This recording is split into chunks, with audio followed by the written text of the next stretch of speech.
This conference will now be recorded.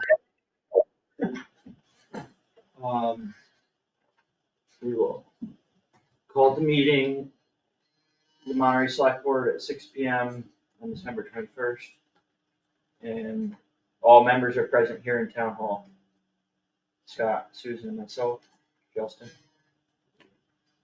The first item of business is meeting with Town Council. Thank you for joining us, Donna. Good evening, everybody. Good evening. Back at ya. So what I understand from you is that the case has moved to oral argument in the Massachusetts Supreme Court, and it's scheduled for February 6th. Correct. So you explained to me that you would estimate your work on this case, that you would bill hourly, and you can't entirely estimate or give us any kind of a firm cap on your billing, but that it's likely to cost $20,000 to $30,000. Well, I think you summarized our discussion accurately. As I said, I can't really say. What I can say is that the cost estimate was placed there because this case was not before the Supreme Judicial Court. It was supposed to be heard by the appeals court on the briefs that have already been filed, but the Supreme Judicial Court has elevated it to their level on its own motion and has filed two questions that it wants to have addressed at the oral argument and in briefs, one of which was not briefed. It was a question that simply was the answer to it was stipulated in the trial court level, and for whatever reason, the Supreme Court wants to readdress it in its court. So being before the Supreme Judicial Court is always expensive. For example, just yesterday, it sent a notice that in 5 days from yesterday, I have to file 4 copies of all of our briefs in hard copy, as well as 3 copies of the 4 volumes of appendix. That alone is, 1 copy of all of that alone is about 600 to 700 pages of material. So just the copying alone is going to be hundreds of dollars. And I have to do that by Tuesday. So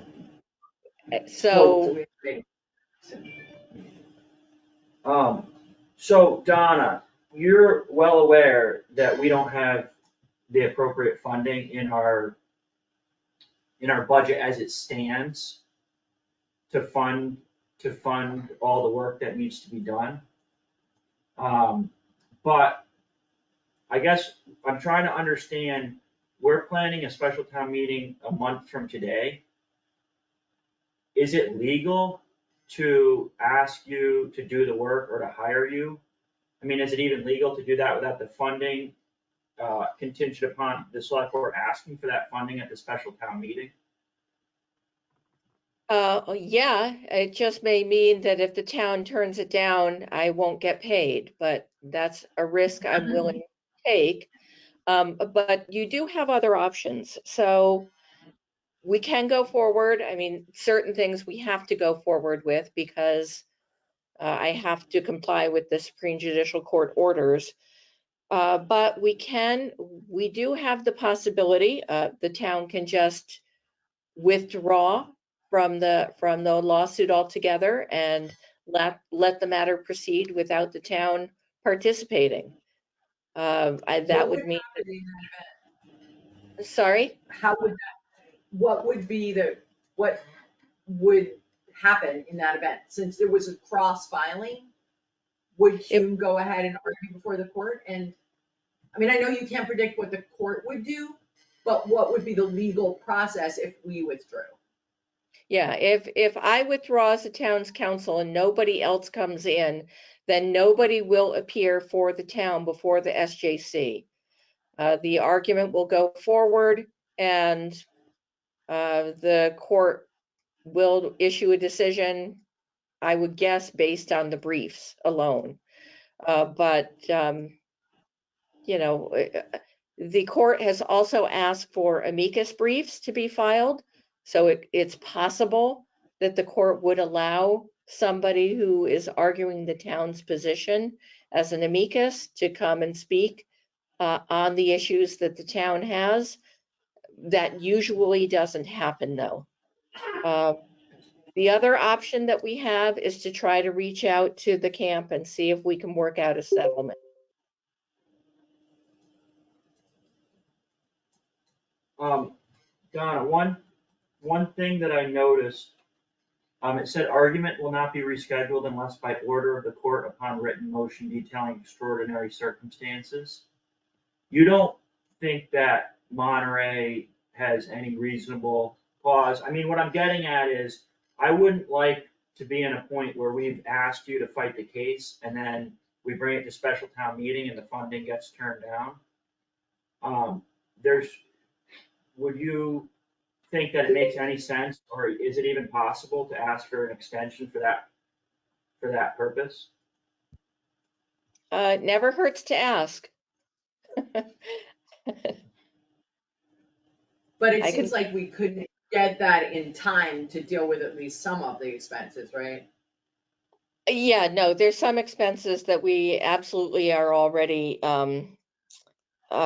because I've already had to try to start the process of doing the copying necessary to meet Tuesday's deadline.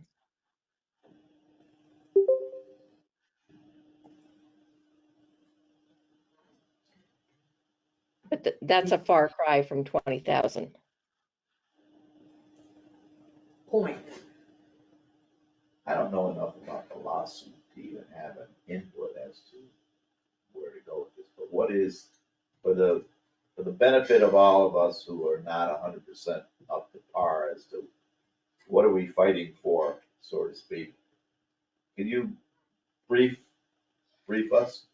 Yeah, I'll Like give a little. What's in it for Monterey? Why are we fighting this fight? So, I can give a little background on the litigation, knowing that I've deliberately not tried to go through all of the record, which is voluminous, because I don't want to run up a bill for the town.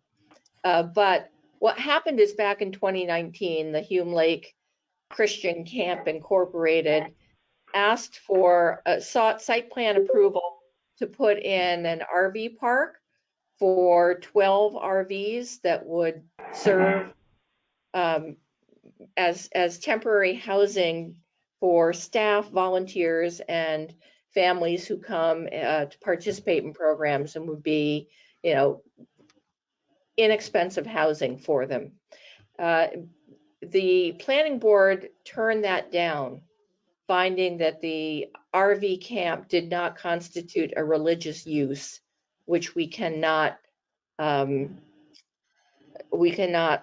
prohibit under the so-called Dover Amendment, which you might know about, but it's a provision under state law that says that certain uses, particularly religious uses and structures, cannot be prohibited or unreasonably regulated by towns.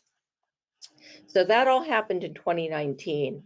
The camp appealed. It went to the land court. The land court had a trial and issued a decision earlier this year, back in April, which it found that 2 of the 3 proposed uses of the RV park did not qualify for protection under the Dover Amendment.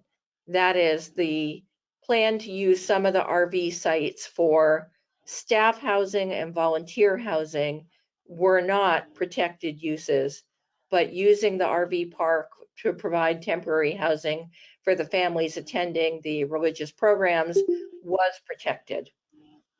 Neither side liked that, so there were cross appeals. The camp has appealed the finding that the RV camp could not be used for staff and volunteer housing consistent with religious use.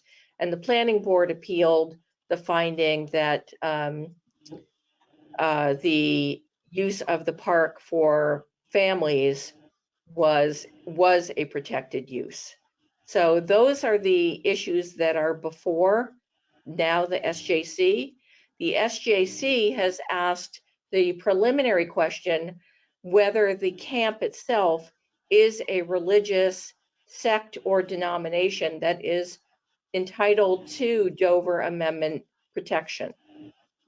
That is something that the parties in the land court stipulated to. So if we were going to try to talk with the camp about a settlement of this, we could talk with them about whether these 12 RV sites would indeed be limited to use for staff, volunteers, and families for the purposes of attending religious programs and nothing else. The camp did only apply for 12 spaces, but they let the planning board know that they could go up to 34 or 44. So we would want to consider whether, again, if they come back, whether the uses of the RVs on these parks would be limited to the staff, volunteers, and families that attend religious programming. So those are that's a bit of the background. And I'm not sure what the planning board's concerns were. I haven't gone into the record that much to find that out. But if we wanted to allow some kind of limited use of these RVs for temporary housing for that limited purpose, I can approach the council for the camp to see if we could work out some kind of agreement. I know that there were at least, as I recall, there were at least a few concerns, and I don't consider this a complete list. But among those were that it's not, having split use isn't enforceable in any way. Because it's not like we can send an inspector over there to knock on everybody's door and say, so why are you here? Are you here for religious use? Especially knowing that the camp was planning to open it to those other uses. Another concern is that the heavy RV traffic on that tiny, we're talking Cronk Road again. Right, a lot more of that RV heavy traffic on that very bad road we're all concerned about what that's gonna mean for road upkeep and for possible vehicular safety, right? It's a very narrow road for those big RVs to be going up and down, and 44, like that, if this goes forward, we're probably talking about a lot more RVs, not just the 12, and that it's gonna be a real burden on that tiny little road. Those were at least two, and by the way, so our RVs are just, the zoning doesn't allow them in Monterey at all. So those are the concerns that I recall. Tom Sawyer, I see you have your mic off, and did you want to speak? I think you're covering it pretty well. I mean, that's essentially what the concerns for the planning board were. If looking to the future, for example, if Hume's been a very good neighbor, in my view, but if they were ever to sell, we would have started a precedent there looking forward. And what does Monterey look like for the future? And they've been very willing to use the Dover Amendment as a tool to deny any conditions that might be put on a site plan, which is one of the things that really the only thing that the planning board can do in a site plan. So if we just said, never mind, it kind of sets a precedent as to what the relationship might go forward like in the future.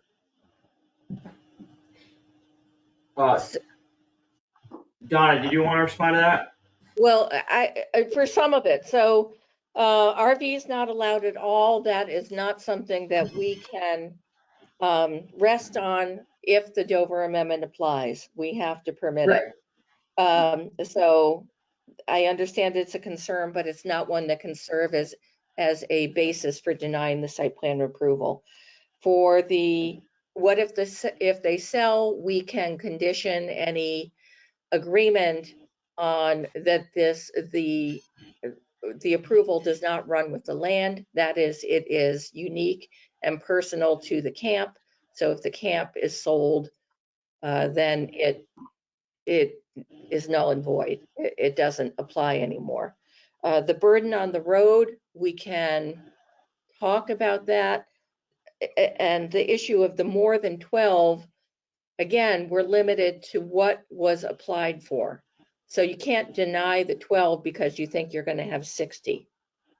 You have to deal with what the application is before you. Thanks, Donna. Don Coburn, I see you have your hand up. Thank you, Justin. A couple of points. First of all, I think that the court on its own raised this question of whether there's any right to claim the Dover Amendment when the parties had agreed as to it being a religious institution is extremely significant. This is very, very unusual. Therefore, if I were going to guess, and I spent a lot of years in doing appellate, my guess would be that we have a very good chance of winning. My second point is that, and this is really addressed to Donna, that the town select board is no longer a party in this case. The party, as I understand it, is the planning board. And when you talk of settlement, I'm wondering whether, and I put it to you that that if there were to be a settlement discussion or decision, it would have to be by the planning board. And that's a separate issue from whether the select board is going to provide the planning board with the funds to process the case. Thank you, Justin. Right. So I agree with you, Don, that the select board itself is not a party. I also agree that the power is within the select board to decide whether or not to provide a defense. That's not a call of the planning board. But yes, if we were going to try to discuss terms of a settlement, I would request that there be an executive session between the select board and the planning board to discuss what those parameters might be. All right, another question, Wendy Germain. You're muted, Wendy. We can't hear you, Wendy.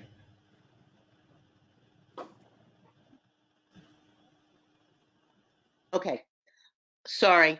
Donna, I don't know how much you know about the history of Hume in this town. And Tom, I'm sorry to have to disagree with you. They have not been good neighbors. We have had issues with them since day one. The Conservation Commission, the zoning, the planning board, this goes back from the time that they first came here. They were never forthcoming with us. I will give you a very quick example. When they went to the Conservation Commission to ask for an abatement on the Scenic Mountain Act and on the floodplain, they were saying that that they were only going to have, I'm trying to remember now, 500 people over the course of the summer. Several of us in town went onto their website, and their website was stating that they were going to be doing retreats 12 months a year at 500 a weekend. So their lawyers were there, and we asked the lawyer, why is there this big disparity between what you're asking from the Conservation Commission and what's on your own website? That was the first thing. Then we got another situation where the town had requested something because they're a religious organization, they don't pay for, town services like the roads and the police and the fire. So there is a program in Massachusetts called Payment in lieu of taxes, the pilot program. And we then had another meeting with Hume and their lawyers. And we said, do you have any plans to perhaps be part of the pilot program? They literally told us that they had very, very little financial resources, and then they invoked all of this thing about saving children and everything. An accountant that we know went on their IRS filing, and at the time, they had $22 million in cash in the bank in California. They have had a series of issues with us where they have not been forthcoming with us. And I just want to say, as a citizen, I do not trust them. We have been battling with them, and the fact that we have to go to court again and spend all this money, they're not good neighbors, Tom. I'm sorry. They have done so much to cause so much in this town, and I would just like to see somebody really try to put their feet to the fire, because this is not the way to be in our town. Okay. So, Mickey, are you waiting? Yeah, the only thing I wanted to say is when they say they have 12 spots, how often are those 12 RVs changing? It could be you're up for a weekend, you're up for Monday and Tuesday, so you have changes, so it's a constant turnover. And that's, Once they it's have not it. 12 spots being taken for the whole summer. Okay, so, and I think at this point, the board and Donna should figure out how we're moving forward. So Donna, you're saying that some deadlines are as soon as in 5 days from yesterday? Correct. So our options are either to withdraw, seek a settlement, or fight the case. Correct. And some of those things, two of those things can happen simultaneously. I mean, I can meet the court deadlines as they come up, but we can continue to try to reach an agreement if we can. Okay, I mean, the important dates for us, the important thing that we're worried about is getting you paid for work that you do. And we're hoping to sign the town meeting warrant on Wednesday, January 4th. I can't do it without logging out. You're just gonna have to speak and then say. I think you have a mic on. Justin, it's John. Oh, sorry. Oh. Hang on. Sorry. John Levitt. Got Okay, on mute now. Sorry, John. Try again.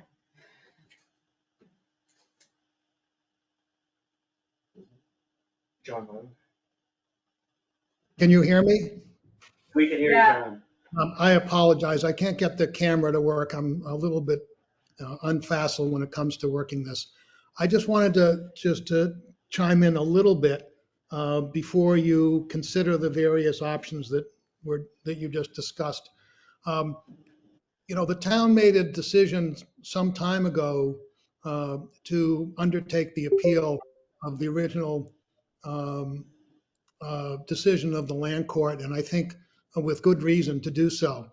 I don't think there's value in the select board meeting of debating the merits of settlement. I think that, as council has suggested, should be in executive session.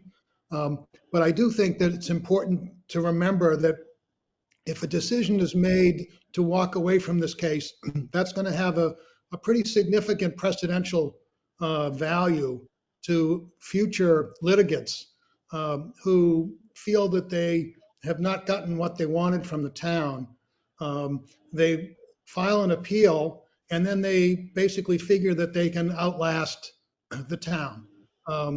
If the town is correct in its position, then the town should pursue that position until a final decision is remedied, until a final decision is made.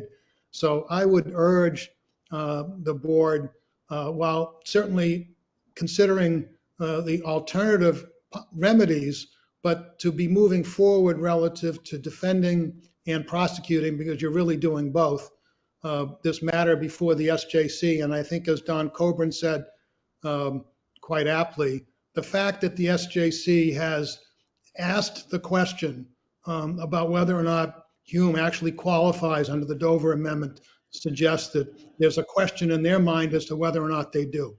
And if we were persuasive in convincing the SJC that Hume does not qualify, that will eliminate a lot of other issues.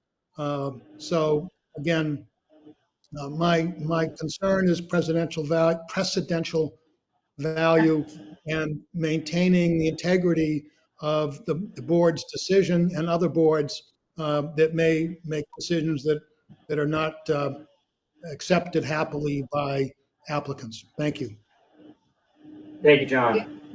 If I can just answer that point, the town stipulated it at the land court level that the camp qualified under the Dover Amendment.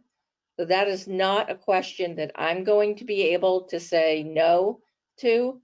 An amicus may be able to say no to that, but the town's position is already set.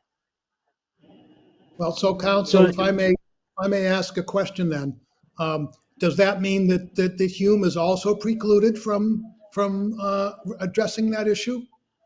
Well, Hume will say that it is, yes, because that's what. No, I mean addressing the issue at all. Would they be in a position to file a brief supporting their status under the Dover Amendment? Yes, because that is a finding that the two parties made below as a stipulation. So there's nothing to preclude them from do that. That's consistent with the position that they took at the trial. What if I were to try to say to the SJC now that it is not entitled to Dover protection, I would be taking a position different from what we stipulated to at the trial court level. Okay, I understand. Thank you. So we've heard a lot of reasons to argue or to appear for the oral argument. And then there's obviously the $30,000 that we, or roughly $30,000 that we need to do so as the counterweight.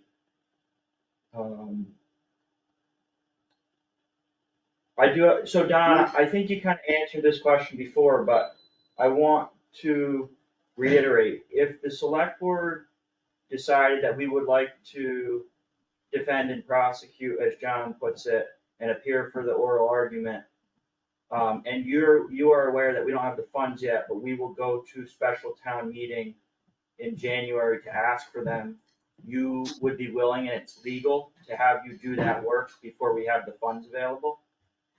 Yes, the risk is on my part, not yours.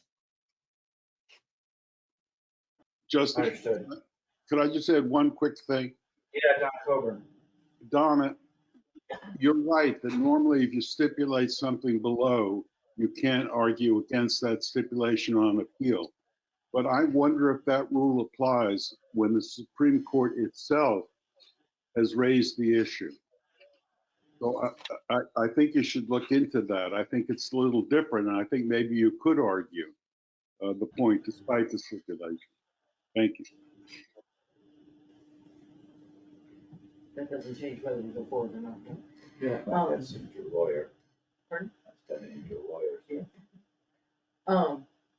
I think, I mean, I can, $30,000 is a lot, and I know it seems like this case keeps on coming with the cost. But I do understand what John Levin is saying about setting the precedent that Monterey, doesn't uphold its zoning bylaws and kind of bends over to with money. And I think we got away on the last one because there were I guess it's not called benefits, but there were neighbors that picked up the suit in the town stead. And I agree with John. I think that it is an important precedent, and I think that not moving forward could in fact open up issues in the future as well, even with you, never mind additional future cases on a different side. I'm not happy to spend the money either, but I'm prepared to make a motion if you're ready. Ready? Sure. I would move that the select board, ask and direct Donna to continue on with the work necessary to appear for the oral argument. And that the select board will ask for $30,000 at the special town meeting in January. And if that number changes significantly before January 4th, when we sign the warrant, or actually January 3rd, when we meet with the finance committee, please let us know, Donna. Of course.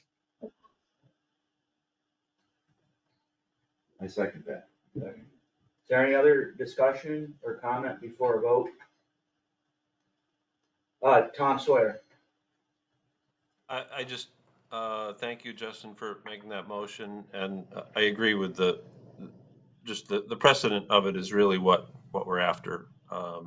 Arguing the details is somewhat minor to just being able to make a stand when we need to and have a voice. So thank you. All right, vote. yes. Yes. And yes, that's unanimous yes vote. Thank you, Donna, for taking this on and for making some time to meet with us. Okay, sure, no problem. Take care, everybody. Have a happy holiday. Happy holiday. Have a Bye-bye. good night. Bye-bye. Next time. So we're, To say something about. yeah, we're just 2 minutes behind schedule for meeting with Peter Murkett, but he actually is not coming this evening. So this is about the ARPA funds and a contract between Beacon Integrated Solutions and the town. But we don't have a contract yet, right? This is the scope of services.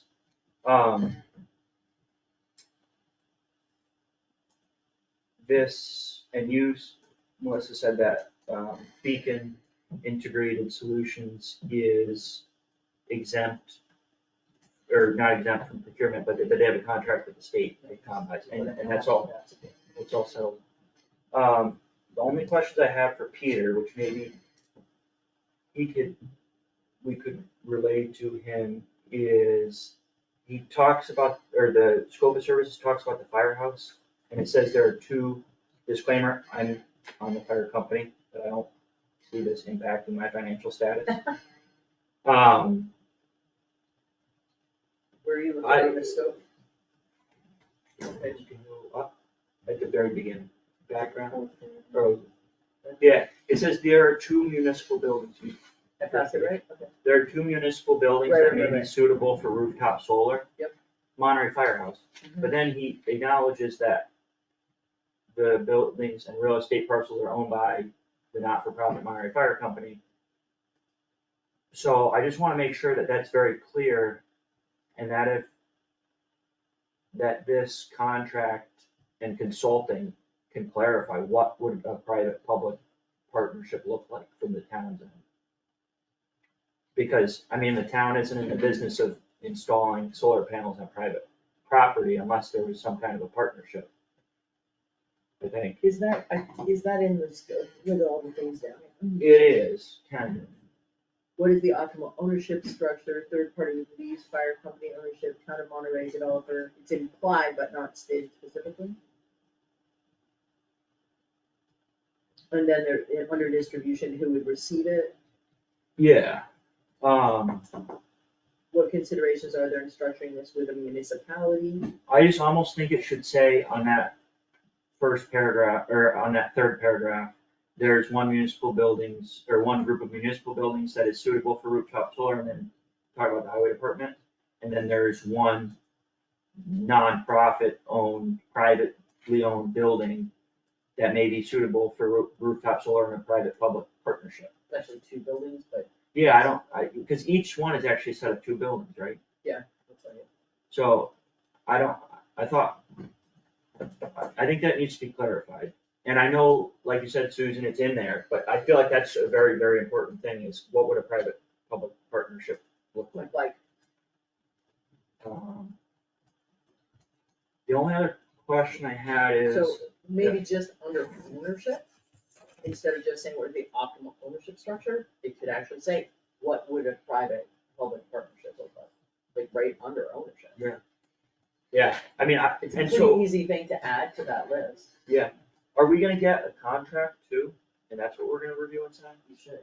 And the contract will just say, Beacon Integrated Solutions will provide the services as laid out in the scope of services.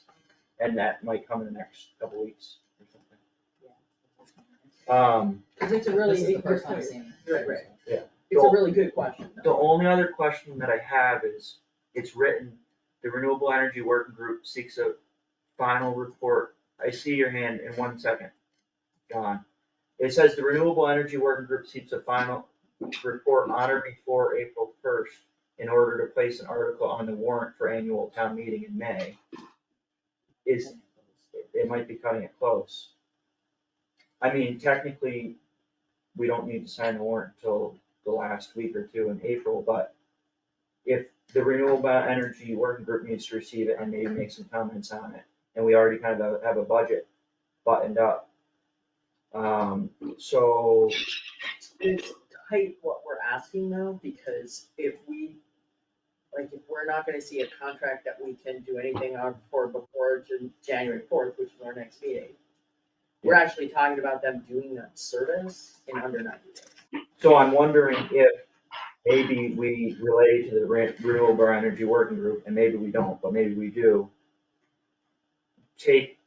Let's not put any time constraints on this, trying to get it through this year, when that might be unrealistic.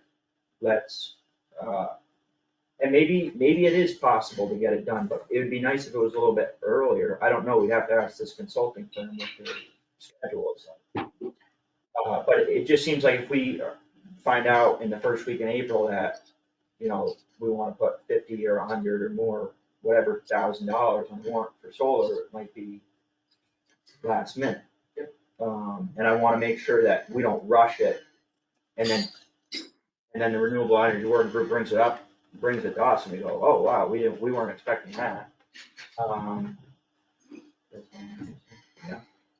It's a tight time.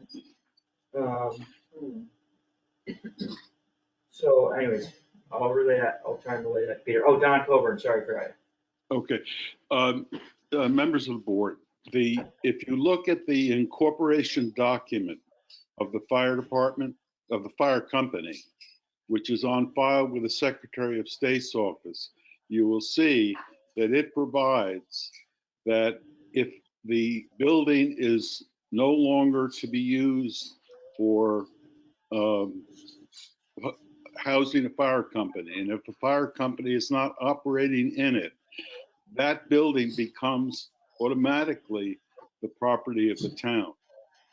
So in reality, even though technically it's owned by the private company, the nonprofit can't do anything with it except run a firehouse, a fire department in there. So I think it really ought to be treated the same as any other municipal property, because for all intents and purposes, we own it. I say that I'm not making an argument that the fire department should or should not get it. I have no idea about that. But the status of the company should leave it being treated the same as any other town property. Thank you. Well, Don, I understand. I think it should just be treated like a nonprofit-owned building, a private nonprofit-owned building, that if that nonprofit doesn't exist anymore, then it goes to the town, which is what it is. Let's not treat it like the town already owns it. But anyways, I think the details need to be worked out by these consultants. That's what they're, And for all, Really? we need to, if you contact Peter, because for all we know, they have a 30-day turnaround time because it's stuff they do all the time. And it isn't, like, for me, I wouldn't know how to start with any of this, but for them, it might be practically boilerplate for the consultant, I don't know. So do you wanna? well, I'm Peter and if it's about all those right, two items? yeah, if it's all right with you, I'll Yeah. just talk to Peter and say that the April 1st deadline is tricky if you're really expecting it to get on this year's warrant. And can it be earlier, or maybe hold off and just expect that it's going to be a future item, not necessarily annual town meeting For this year. or at least that way we've given a warning. Yep. And it doesn't, we don't get it in April 1st, and with the expectation that it's definitely going on the warrant. That seems fair to me. And at least they have a heads up that the timing is tight. Rebecca, Let's see. Yeah, I did, it's Rebecca Wolin, I presume? there I am. First of all, Don, you're a little incorrect because, and I can get it, the deed with the fire company is that if they no longer are incorporated as the fire company, then the building comes to us. As long as they stay a corporation in good standing, they can keep that building. They rent it out to other people, so they're going to get free electricity for when they rent it out and get paid and get money. I mean, they can rent it out to anybody, private functions, Oh. and then we're paying the electricity for it by putting solar panels there. So honestly, Yeah. that's something we have to keep considering, is that they charge us to have meetings there. They charge everybody to use that building, and so therefore, when electricity is used during that time, it will come from the solar panels, and that's and they can have a Okay, private party Rebecca, in that company. Rebecca, we don't know yet what that private-public partnership would look like. This is just the scope of services for the consultant. So the select board at this time doesn't need to figure out what exactly the Okay. fire company's charter, nonprofit charter says. The consultants are gonna hopefully take care of that. So we don't need to hash that out here now. But we But just we need are to make very much, sure. Rebecca, we're very Yeah. much aware that it is a nonprofit, privately owned property, which is why I brought it up. And so we're gonna make sure that it is given special attention in the scope of services, and that the consulting firm is very much aware of what the situation is. And they are gonna Well, make recommendations it would based be on that. No great one's if gonna they could overlook it. take, the energy from the solar power and hook it up to a separate meter, and then the refund goes to the town. That's one thing. I think But that might be what it ends up looking like. We don't know. All this consulting is hopefully gonna help us answer those questions okay, and come up with a well, good that's plan. fair. Okay. Jerry Just a Claire. quick question. The town maintenance shed, am I right to assume that the roofs face north and south? So this solar scope of services talks about the fire company, the fire station, Which and the faces pavilion east and behind it. west? And then it talks about the other, Apartment garage, Which faces And- north and south, am I correct? the salt shed, two of them. I don't know. I'd Because have I to, think they do, and if they face north and south, south is the best way to have any solar. We own the building, and it's the newest roof we have That's why it's in on any there, of these right, but areas. So I'd like them Yeah. to really look into the maintenance shed before they look into the firehouse. it's well, all four buildings are on there. and I know they've done a lot of research. One thing that comes up is three-phase power, which runs along 23. So the salt shed and the highway department are a mile from it. And But we could run a pole. You could it's $1 million a mile to run three-phase. Is it $1 million a That's mile? what they're saying. sounds a That little- was our response. Yeah, that's. So anyways, Never mind.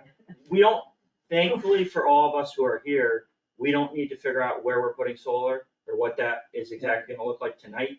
We're gonna pay with ARPA funds, a consulting firm to help us figure out all those details. So I'm gonna follow up with Peter.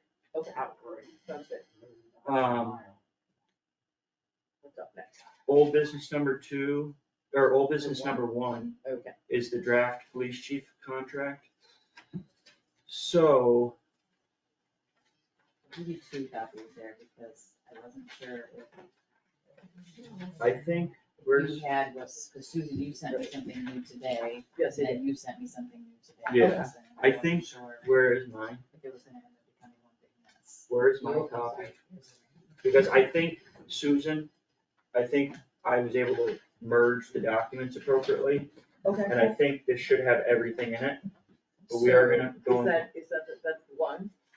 Or you said there were 2, are there one after No. the other one? This one is Justin's. Okay, That one's yours.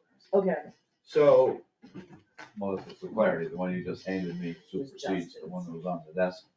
Yes, I think. that's what I think. It's my That opinion. one's mine, so I'm gonna, mine one. I I'm didn't gonna- put them together because I didn't want them to be. No, I get that, I just wanna make sure that So none what of the I- colored things that So what I did last week is, Yep. after we discussed, sorry, we gotta focus here. What I did last week was after we discussed each change, recommended change from Donna, if there was no opposition to it, I just accepted it and tracked changes. And then I had a couple small changes in verbiage, and Susan sent in her edits too, and I just merged all together. I think this should be pretty clear about what we have left to talk about. I just, since it's coming up, I wanna put it on our agenda that, Donna did, I had a good friend named Gwen Brewer, hence my brain. Donna did raise the issue of whether or not we wanna have the town vote on MGL chapter 41, section 97 or 97A. So we wanna maybe look at that before ATM to decide if we think it's a good idea to put it on the warrant to have the town. It's the MGL rule that allows us to assign particular powers to the chief of police. And there's 2 different versions that we could pick from. Right now, it's sort of whatever we deign it to be, but that just gives it more, it's like lists more and it changes as the MGL changes, so we don't have to worry about keeping those updated changes. I don't know that we do or don't. I haven't looked at it carefully, but since the lawyer raised it, I thought it might be wise to put it on our future agenda to look at. None of those powers just come with being the chief, they have to be. So the way Donna described it is you can accept part of Mass General Law that allows you to have a weak police chief or a strong police Okay, chief, so that's and it's like the a term. preset thing. Yeah, I know. If we didn't accept that, we just have police officers and we're still allowed to pick one of them as the chief of Yeah, police. I recall. But what it ends up changing in the contract is duties.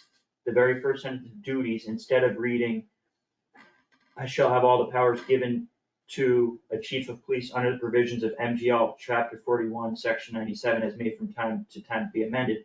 It now reads, the chief shall have all powers given to him under this agreement or otherwise assigned to him from time to time by the select board. Are we all good with that change?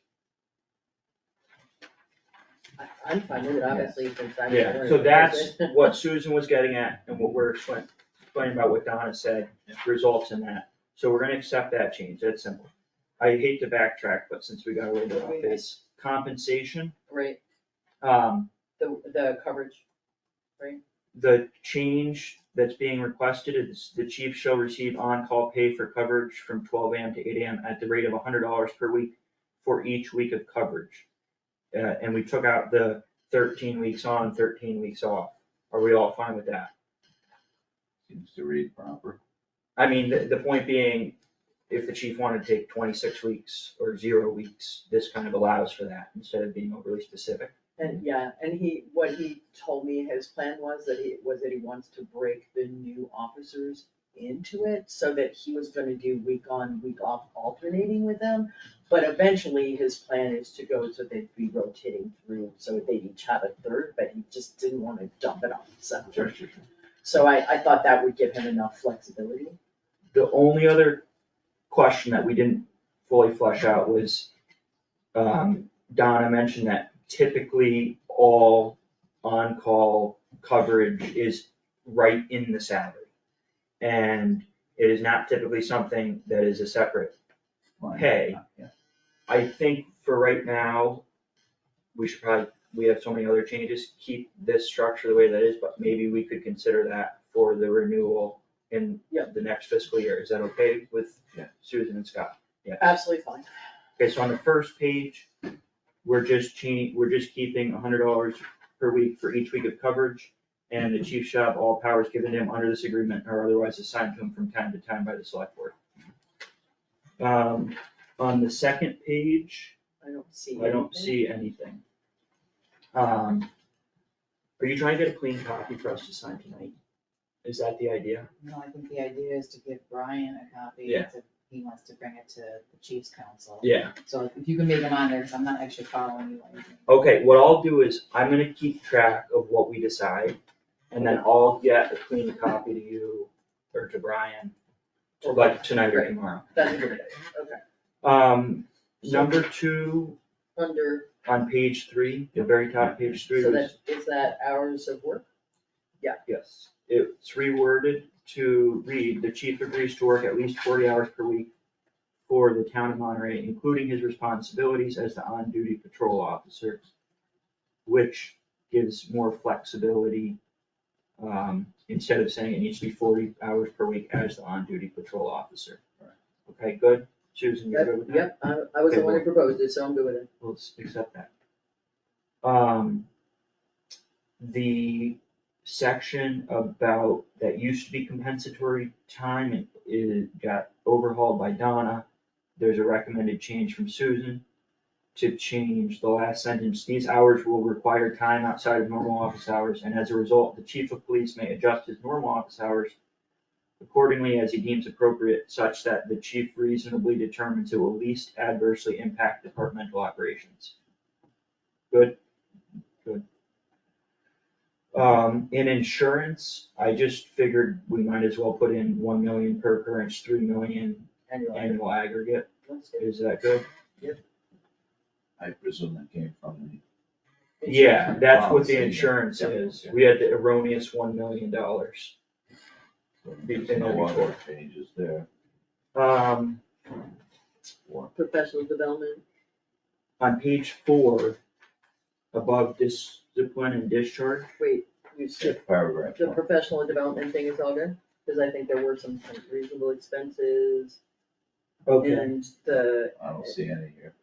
it's not, in his reasonable judgment as approved by the select board, you know, Brian wasn't happy about the approval, but I do see Donna's point that, like, you know, I thought she pretty much covered it, that I don't expect that he's ever gonna ask for anything unreasonable, but there's nothing wrong with us approving it. So I think it's okay to leave it in. yeah, I mean, I think it makes sense, to leave in. But I just wanted to make sure we discussed it. Yeah. So, okay, page 4. Page 4 at the top, I had highlighted, well, it's the car section. Mhm. And Donna says it's not, what'd she say, I don't recommend that we give him a car and also allow him to use his private car. In all contracts that I've worked on, chiefs get one or the other. Okay, so here is the issue that came up when I spoke to Brian about this, and that's that typically this isn't a problem. However, Monterey, being Monterey, it happens that his personal vehicle is 4-wheel drive and the cruiser is not.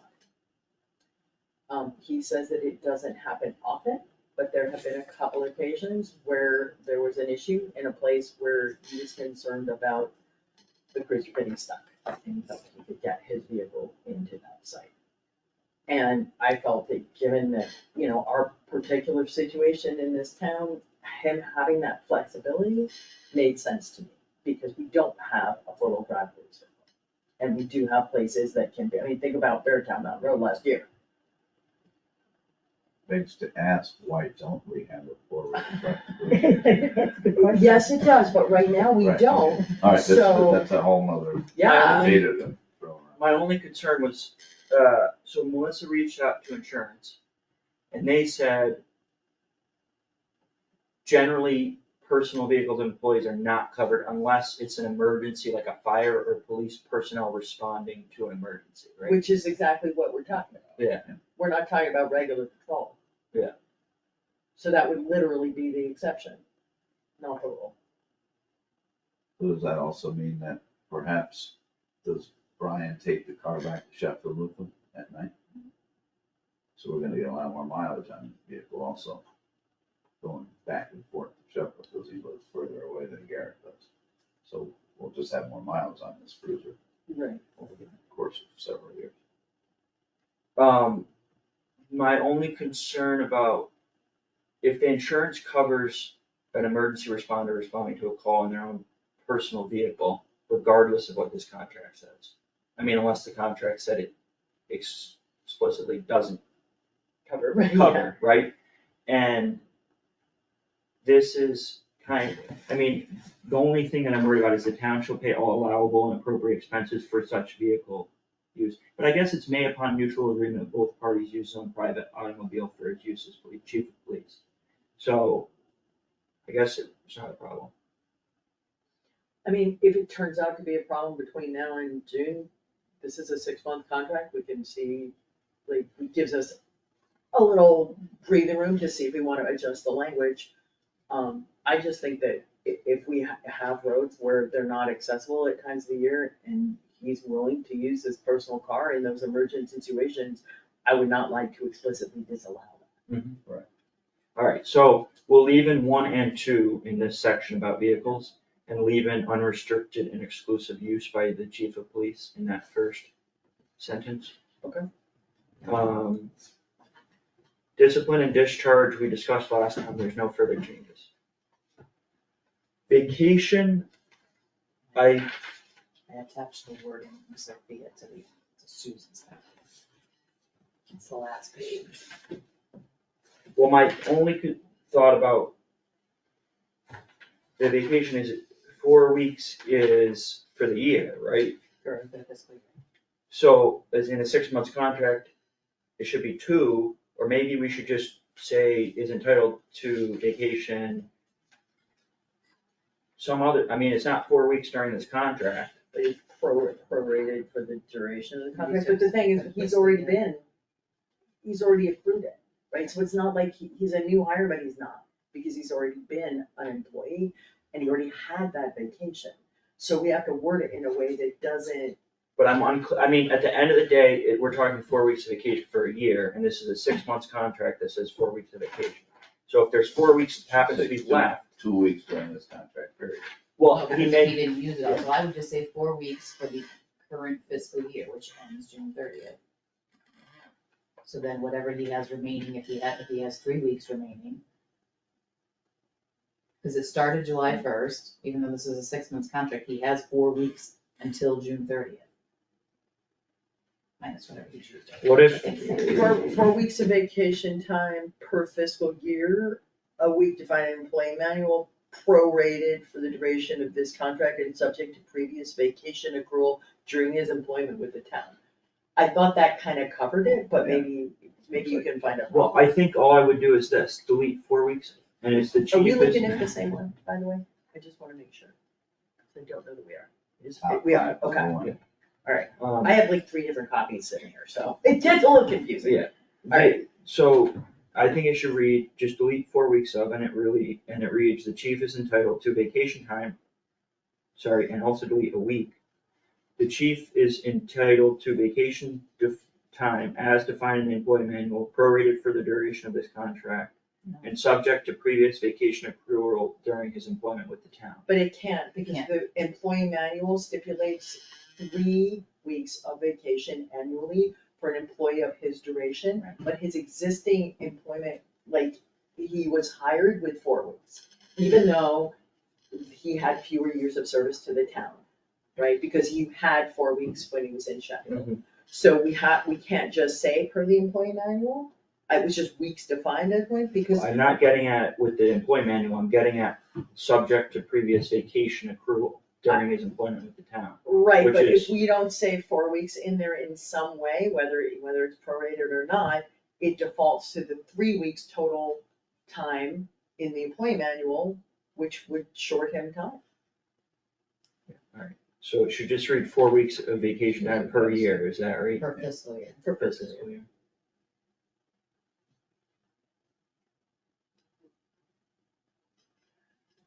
And then there is an addition of bereavement leave. Are there any questions or is there any opposition to the inclusion of bereavement leave section? Okay. I think that's all the questions that, That's all I got. all the disagreements or all the questions that we had. So I'm going to clean this up and send it to Brian. I wasn't trying to be annoying and picky. No, I mean, I didn't fully Yeah. understand that Yeah. until you just explained I it. So, totally get it. so it is 7 PM. And we're meeting with Gary Shaw, who's here. Thank you for joining us, Gary. So I put this on the agenda because I felt that based on the board's previous discussion 2 weeks ago, when we discussed Gary's employment, and then based on information that I've learned since then, I think that the board has to revisit, but more than revisit, we never really visited it appropriately to begin with. On December 7th, when we appointed Marie Ryan as interim town clerk, I brought up Gary's employment and hours. Because in part because I didn't think it was going to require that much of a change from what we had been doing. And so I didn't think it was going to require notice to Gary. Since the way that the conversation went, Gary certainly should have been noticed and invited to the meeting at the very least. But I've also learned that prior to our discussion on December 7th, there was a other discussion with Gary by members of the town, which I think wasn't even authorized by the board. I think it was something that should have been done by the board, and I think it was an unauthorized action that was taken towards Gary, and I've learned that since, and that happened prior to the board meeting. I wanna say that you didn't learn it since, because I recall at that select board meeting, actually briefing you guys about that meeting. So you were informed of it then. I'm happy to talk about what I believe happened in that meeting. I don't think there was any unauthorized use of power. And if I overstepped my bounds, since it was me that was at that meeting, I hear what you're saying, but so. Well, I wanna finish Okay, where but I'm I framing. just I wanna, you're just laying it out as though I did something wrong, and I don't think I did, and I think I did tell you exactly what I thought transpired at that meeting, at the select board meeting that night. So just the wording that you found out since seems a little unfair, but continue. okay, so, I mean, that's kind of regardless to my main point, which is that right now, I don't think that the board has acted appropriately as to Gary's position moving forward.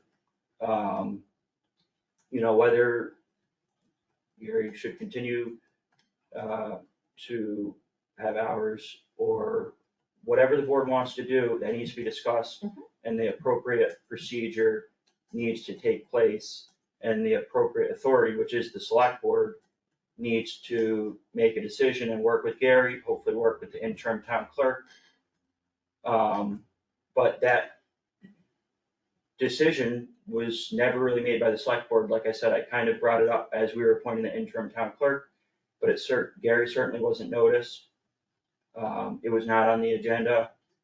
And Gary, as an employee of the town, has rights that we need to honor. Sure.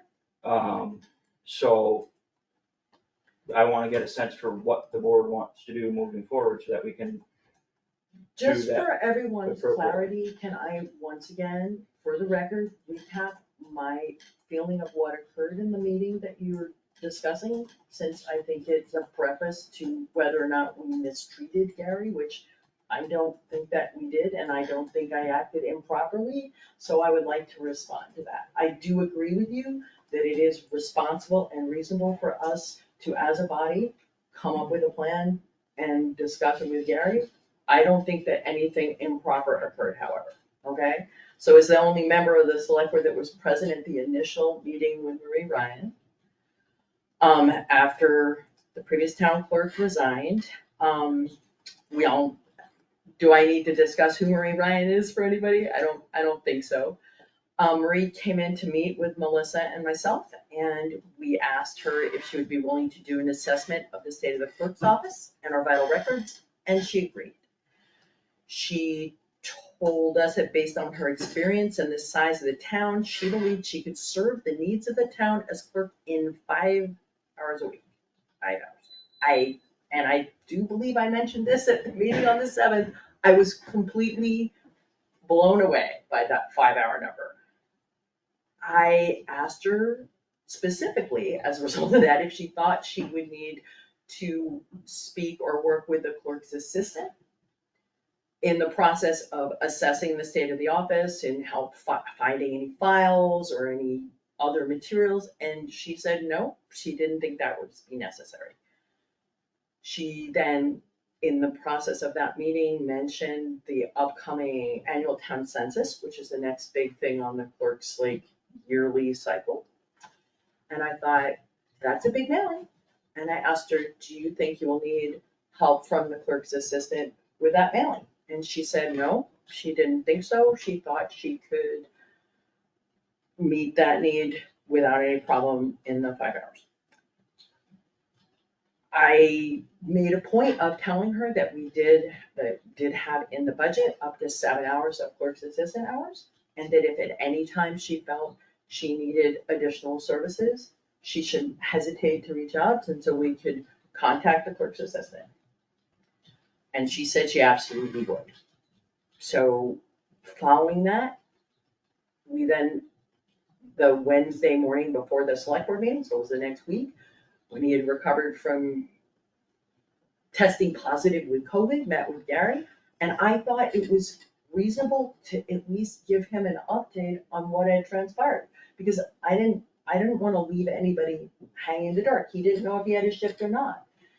It was my understanding that the clerk's assistant was a per diem employee under the direction of the clerk, which meaning that he didn't have regular hours. He had his hours at the will of the clerk. We hadn't yet appointed her, but I wanted him to know that there were 2 issues. One is she was doing an assessment of the office and she wanted a clean slate during that period. And the second was she had no work for him at that time.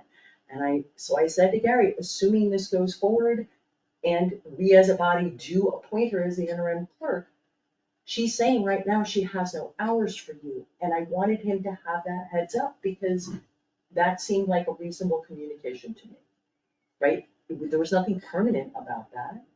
I was just making clear to him that there is this, we don't know what's happening. We don't know what hours she's gonna want. And I was expecting that we would at some point make a decision, certainly when we heard back from her what she thought. There was no permanence assigned to that. I used the word hiatus specifically because it was just a pause because we didn't know what was happening. But the clerk was saying she would have no hours for him at this time. Do you agree that that position is for lack of a better word, per diem? I don't know what classifies as what.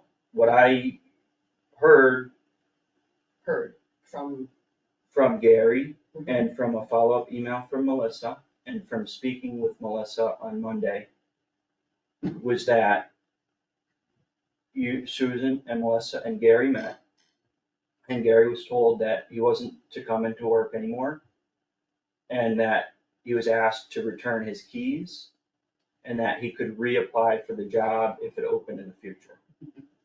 The reapply was in reference to Marie is going to help us craft the clerk's description, the clerk's job description.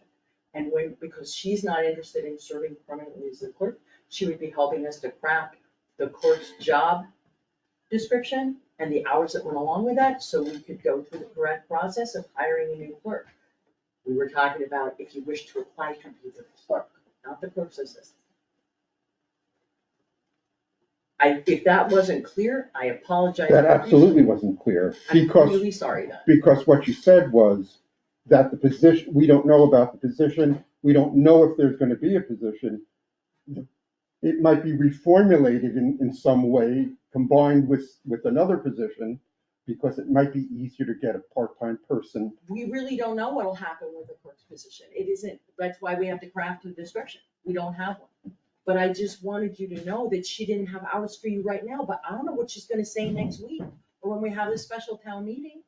It was completely meant to be interim, and I apologize if there was any other indication, because I didn't wanna stipulate to what I didn't know. What if she comes in next week and says she needs you?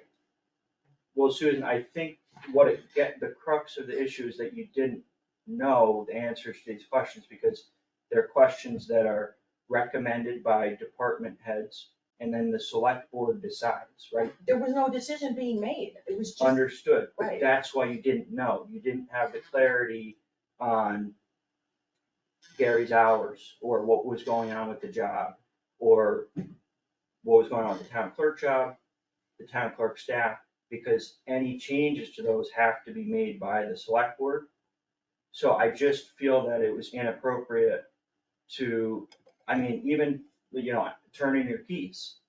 What authority does one member of the board have to go to an employee to tell them not to come into work anymore, and to turn in their keys? And this reapply for the job thing seems uncertain. The word anymore is not what I said, right now, because she said she didn't need his hours. Yeah, What should we have told? but you were going off on your own before we even appointed Marie, and I just think that there's a process to be followed, and all these uncertainties existed because the select board hadn't acted, and the select board acts as a board and makes decisions. Agreed, and I as a board. apologize if I overstepped. My goal was to make sure that Gary was in the loop and didn't get slapped in the face with a surprise. We didn't make a decision that night, and we didn't make a decision last week either. And I still feel like we don't know ultimately what the clerk wants. But I do think it is a per diem position, as I understand the original appointment.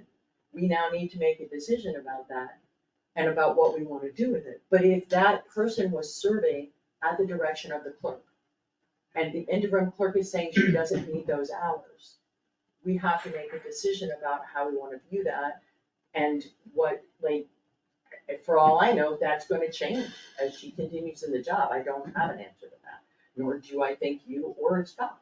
Well, I think absolutely, we can get recommendations from Marie, but, I'm gonna say it one last time.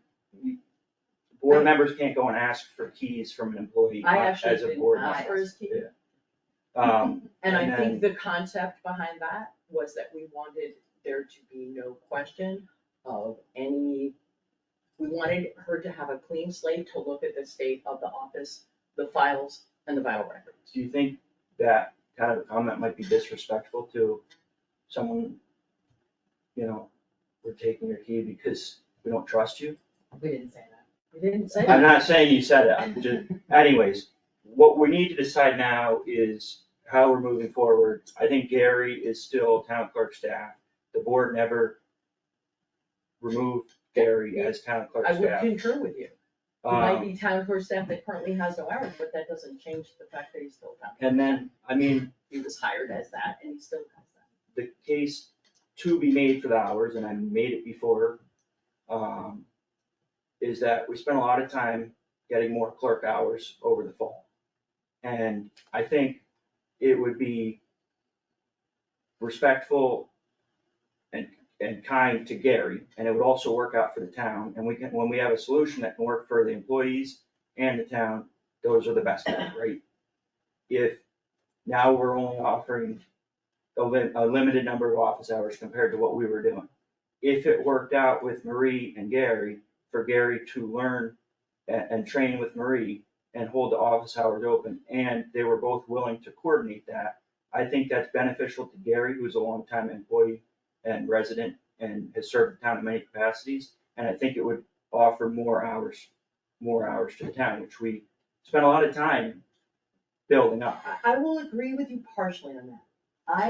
I am all for, and yes, in principle, just as far as the office hours go, I am all for the clerk's office being open when the clerk is working, and ideally, for me, that would be during regular office hours with possibly one evening a week that it was open later so that people who worked could have the possibility to get there. However, I'm also gonna stipulate that I felt like if we were paying a clerk for 19.75, I'm going to call it 20 hours a week, that since I was told the clerk's work had to be done in the clerk's office, I wanted those hours to be office hours when people could access it.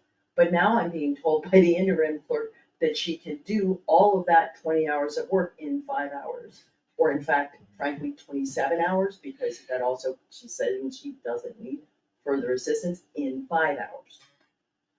And while I totally agree with you that it might be good in other ways and would certainly be supportive of Gary, those assistant clerks' hours, look, I don't know a polite way to say this, but the clerk's position with the previous clerk started at fewer hours and went up and up and up to the point where the select board wasn't willing to raise her hours anymore, so they gave her an assistant, and the assistant's hours went up.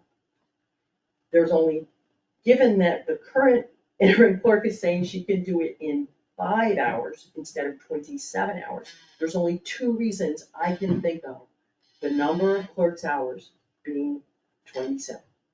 And that is inefficiency or malfeasance, or some combination of both. I cannot think of a third reason, which implies that we should never have that many clerk's hours.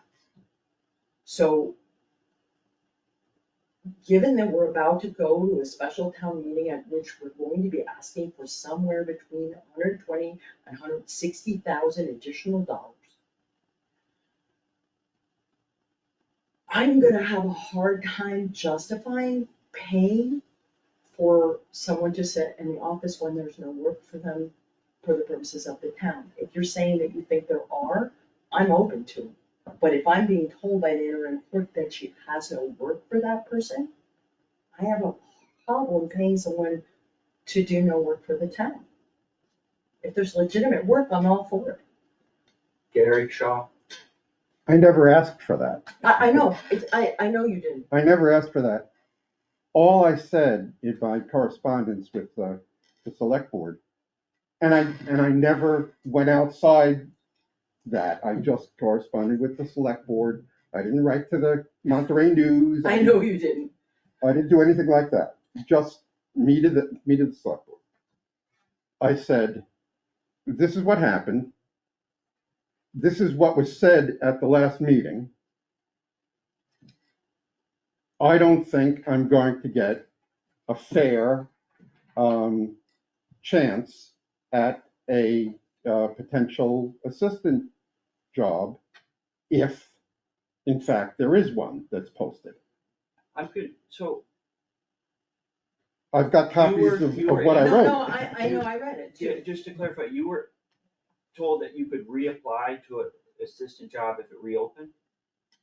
That the job could potentially reopen, or it could reopen in another way combined with another position. Or it's a clerk's job, we don't know. So what I said was, given what was said at the meeting, that when Scott said, I agree with Melissa, I've got it written down. I agree. Approximately what minute was that, please? 43. Okay. 43rd minute. Uh-huh. I'm well rehearsed with this meeting. And I'm quoting here because I wrote it down. I just want to echo Melissa's statements about having a totally clean slate where any assistant is a new assistant. No. That's exact word for word. That's what you said. And I didn't say anything for him to I echo my refute that comment. 100%, that I said any assistant, what you just said. I'd be I refute that to the point where you gotta get it on the air and let's hear it. It's just like we're gonna drop the red flag, Okay. all right, Gary, and what did I say approximately a minute and 49? Uh, Do you have that? I've got what you said at 46. At What- 46, And at minute 48 or 49? at 46, you said, Hmm? I just don't want to see any leftover bitterness Yeah, what's come wrong with back that? into town hall. Uh-huh, To have potential for continued conflict in that office due to the staff well, what else would it be? is absurd. That's Well, right. Due to you were any- talking about me. Any staff anywhere. If you've got a conflict in town hall, it's staff related. Understands that. If I said Gary, I would have said Gary. Well, a right? minute And then before, at you said a minute new 48 assistant. or 49, do you have what I said there? I About how much I support you? I and the didn't work write you've down, done? but No, you didn't write that down. I acknowledge that you, Spiffing. I acknowledge that you said, Only now, you certainly weren't about to say, oh, and by the way, at minute 48, Scott came out with a glowing resource for me. Okay. right, but you still said, I said that and I'll say it 100,000 times. If there's any bitterness left over, there's no room for that. And that's what I mean, and that's what I'll say. You hear it? If there's malcontent, then why do we want to continue that? If you guys can work together, awesome. well, what If you about the can't, then you totally can't. clean slate where any assistant is a new assistant? No, I tell you, I did not say a new I assistant. don't think it's the business of the board at this time to transcribe that meeting. But it is the business of the board Well, we're to, going to, Maybe not necessarily now, uh, but I want that clear. Exactly what was said. but, you know, from my perspective, there was a lack of clarity on exactly how Gary is So moving let's clarify it. forward as town clerk staff. And I think a motion, or discussion, is Gary still working as town clerk staff? I think we're all on consensus that he is still, town clerk staff. And do we want office hours, or how do we want to proceed, and then we can, do so. So If we I have to post think it. there's two questions. One is, does the clerk actually have work for the clerk's assistant or whatever? I'm not exactly sure. I'm using clerk's assistant to indicate Gary because I don't know what else that would be called. He's not an assistant clerk. I was told repeatedly that he's not an assistant clerk. He's just the clerk's assistant. Office staff. Office staff, okay. Mickey Jervis. I'm just a little confused. Is there a need, because I don't know what all the things that the town clerk does, I don't understand that job. But is there a need for somebody in that office to meet with public? Which would probably be over more than 5 hours in a week. Unless you did 2-hour shifts 3 days a week or something. As I understand it, she's gonna be having office hours after the first of the year, probably Tuesdays and Thursdays. Do I have that correct? Was that your understanding? That would Yeah, be- we asked her, and she said she was going to do 5-hour office hours, I think was the agreement, or a number. So when yeah, she's, like- that 5 hours, that's when she would have. Yep. That would be, Probably on Tuesdays and Thursdays, I think were the days she mentioned, but it'll be finalized in January. Jerry. All these previous years, nobody's ever questioned that the clerk was working 27 hours, and now this woman comes in and says, I can do it in 5. And this Jerry, I board assure and you, it previous has been boards never repeatedly questioned questioned. Can that. I please answer that one? Because I told repeatedly previous select boards that office was being billed for hours and nobody wanted to address it. I mean, it's just hard to You can ask fathom Steve. that she's gonna do in 5 hours what we've been paying 27 hours for. Isn't And I'm not accusing anybody of doing wrong.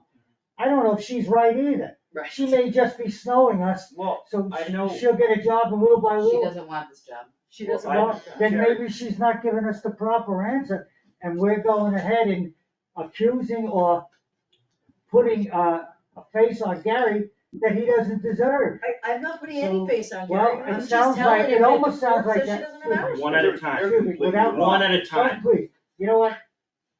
Don't say that, because I'm here because around town, I'm hearing Gary got fired.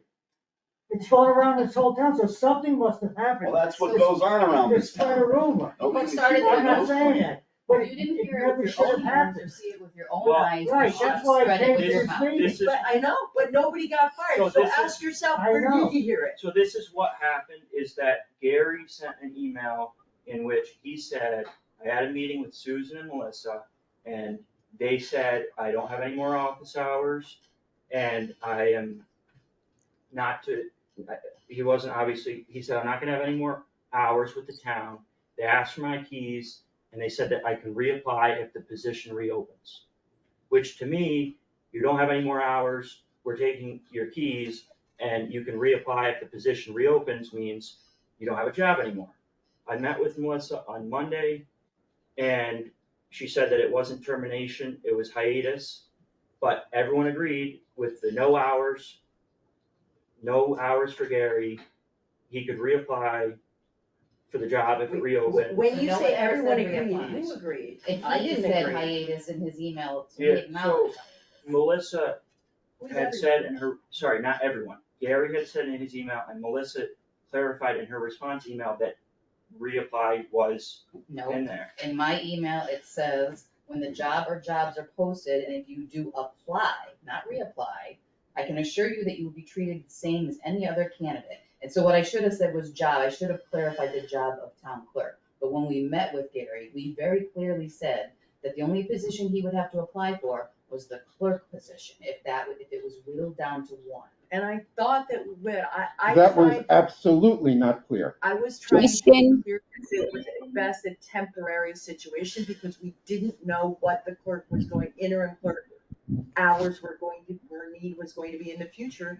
She's just assessing, she's been there 2 weeks. She's just trying Justin, to assess what's happening now. Paula it's, Hartstein. it's Paula Hartstein. Thank you for recognizing me, Justin. Shortly before this meeting, I watched the December 7th meeting during which, can you hear me? Yes, Yes. we can. Okay, sorry, my whole screen just went blank.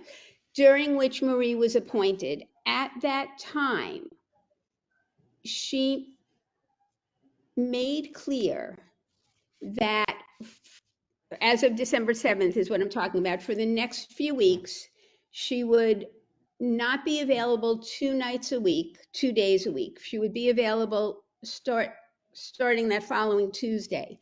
But that should anybody from town need her on a day other than the Tuesday, the select board was granted permission to share her contact information, and she would come in to meet the townspeople's needs.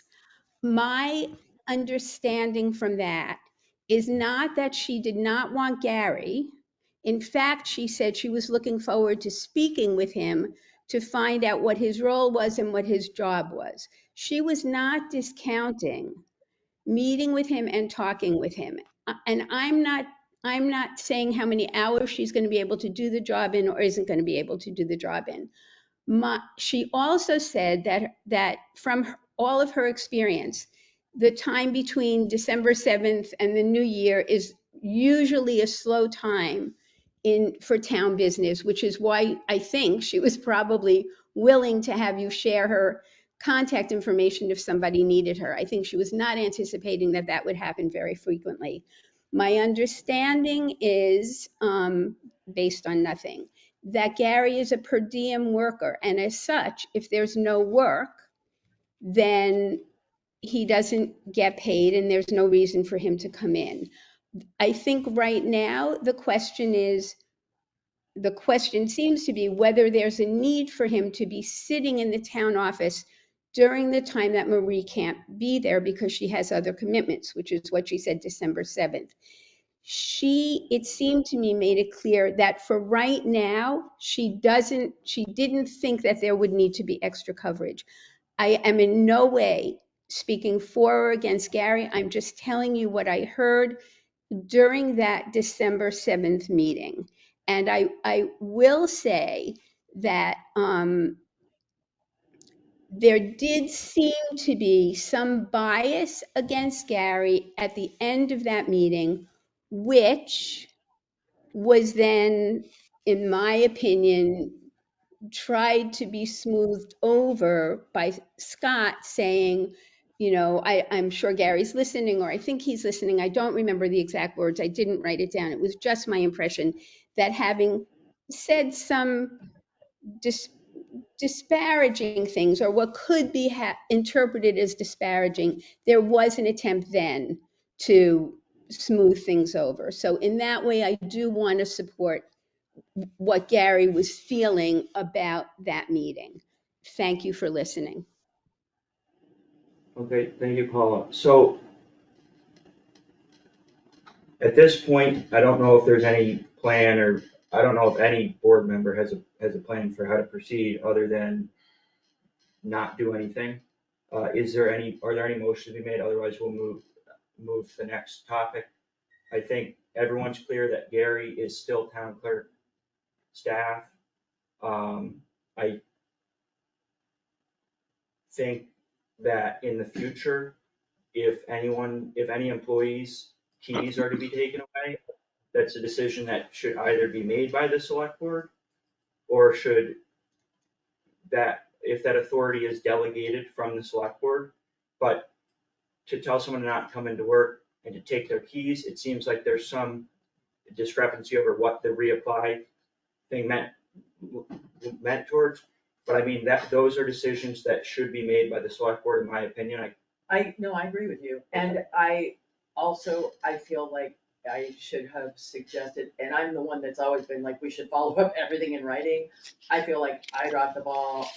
I feel like I should have gone ahead and suggested right on the December 7th meeting that the select board write something up for Gary, so that there was some clarity in written form, so that everyone could be on the same page. Well, yeah, And I apologize I could have even come in with a drafted letter that I've done before for us to consider and edit. And I apologize for not doing that, Gary. I don't feel like I served you well in that way, and I dropped that ball, right? I think I was relying on verbal communication, which I've been the proponent of not doing, so my bad, 100%. I really just wanted to make sure you weren't blindsided. That was my goal, because you were like, well, do I come in or not? And I'm like, well, I think she's saying no. So I'm sorry if and if we had followed it up with written communication, all of this could have been avoided. So I apologize. I feel like we can't make any decision until we have a clear indication from Marie as to what she thinks the need is. Yeah, we can work with her and the select board, and Marie can work, and the town administrator, and input from the public to determine what kind of the needs of the town and the office are and how to fill them, right?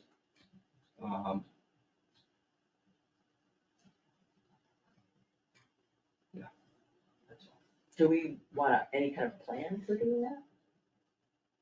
Do we need a plan? No, I mean, I just think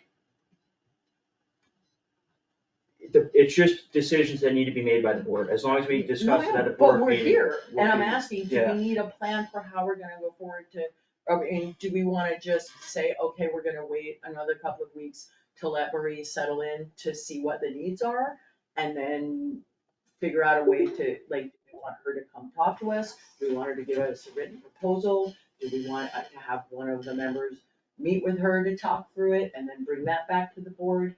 What kind of process would we like to put in place to come to some understanding of what we need going forward? Have you met with Marie at all? No, Would you like to?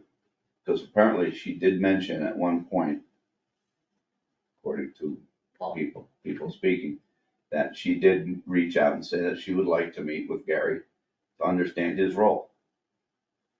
Would that not be the first step? Let the office, once again, let the office run itself a little bit more without quite so much select board interference. Maybe. That's one of the reasons why things sometimes get screwed up, is micromanaging. So if the office of clerk doesn't have the hours, they need to tell us that. We don't need to tell them that. Right? So That's what I'm saying, I wanted to get I would say information that from the her. proposal we need to do now, first of all, is to make certain that Gary Shaw and the rest of our fine citizens understand that we mean no malfeasance to anybody. My stance was that if there's issues in an office, they need to be clarified and worked out, okay? That's where everything really needs to stand worldwide. Secondly, let the office invite Gary to it and let them discuss and then come to us with their findings. Then we can say, hooray, we've got a way to go. And if Mr. Shaw is still so wonderful to come in and work for the town, all the better. But we can't decide what these two people are gonna work out. Let them work it out and respond to us.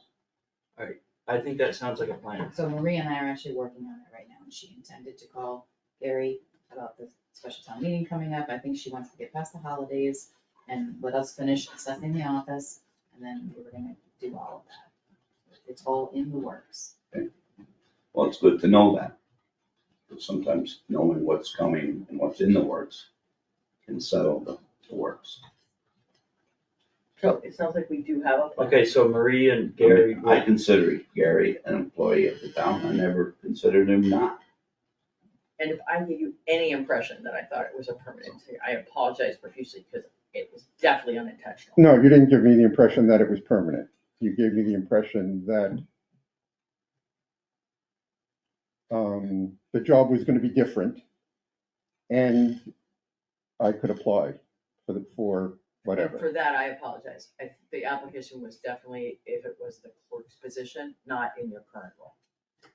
But that's what I get for not writing it down. Sorry. And I think also it's just safer for decisions like appointing a clerk or whatever it may be. The board had, right, because you met with Gary right before the board meeting. The board instead could have its meeting, and then I understand you don't want to get anyone caught off guard, but If I gave him the impression that it was permanent and not that I was just telling him what Maria had said, it's my bad for sure. And I will endeavor very hard not to do so again. Not just to Gary, obviously, to anybody. all right. So Gary and Marie will work together and come up with a proposal, and if things can be worked out just among town clerk and town clerk staff, let's go that route, and if the select. Let me know when she's involved- coming in and I'll be happy to meet with her. If the select board needs to be involved for any reason, then let us know, but otherwise we'll let the office run itself. Right? Does that work, Scott and Susan? It's fine by me. I can only hope that it does. Okay, I apologize for raising my voice during the discussion. Likewise. I think you were pretty chill, all things considered, and I apologize if I raised my voice.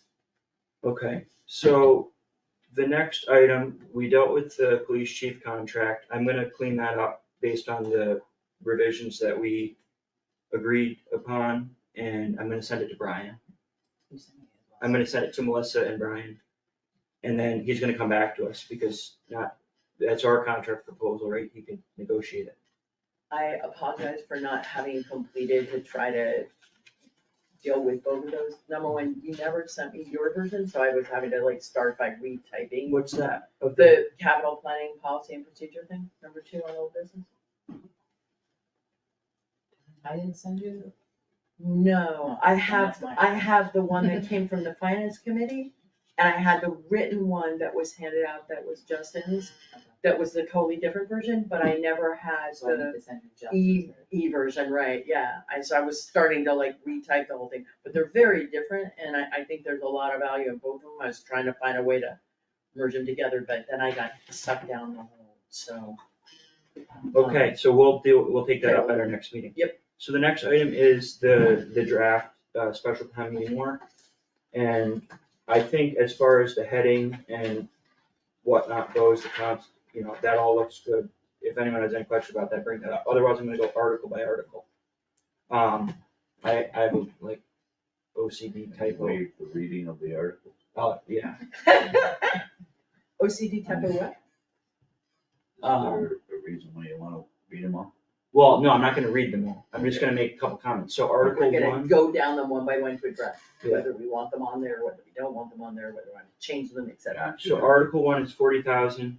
They're all gonna say from free cash. So no, I have a possible change for that one. Jim and I talked and we could do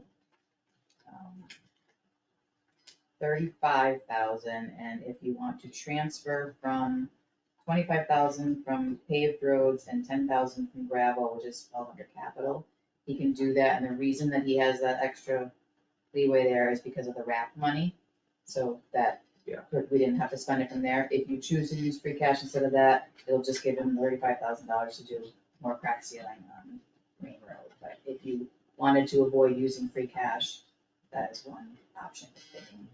I'm not a paved roads expert, but I think that the money would be better spent on fuel, because when they did Tyrion Road, they just didn't get very far. So you would recommend that I change it to be the transfer from 25 from paved and 10 from. I mean, well, how much did we spent a lot on crack sealing? And they went up to the beach and came back, right? It's not cheap stuff. Yeah, it's expensive.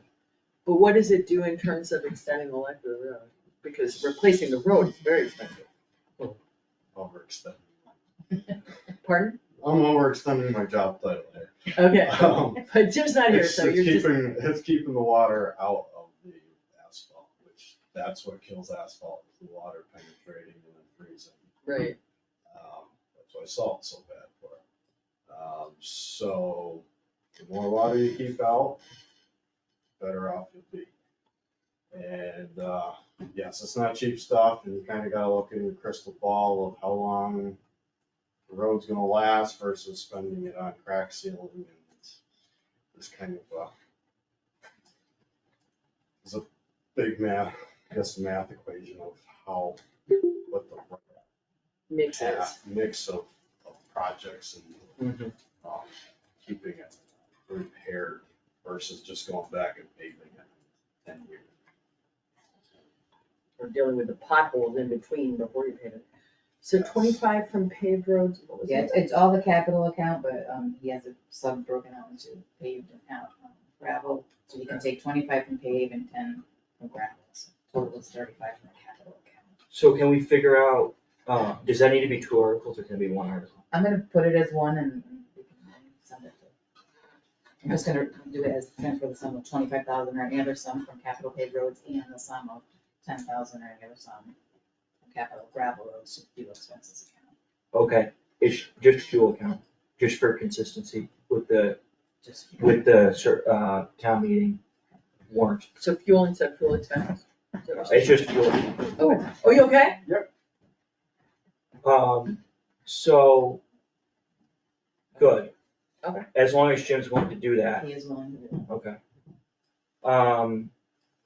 The next is Article 2, which is $35,000 or any other sum from free cash for the fire department equipment and maintenance account, which is actually, it's the same, but if we wanna be consistent with the town meeting warrant, it's DEPT.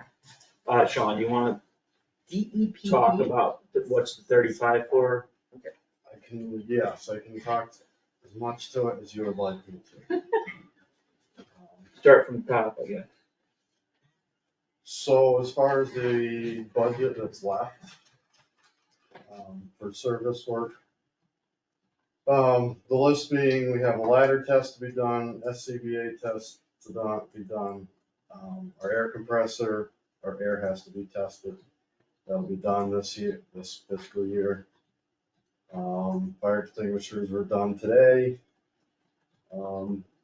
That stuff totals up to just under $7,000 in work that's pending to keep us up to snuff for service work for this year.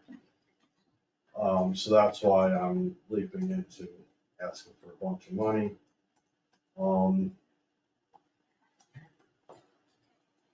So that uses up the rest of my budget for this year.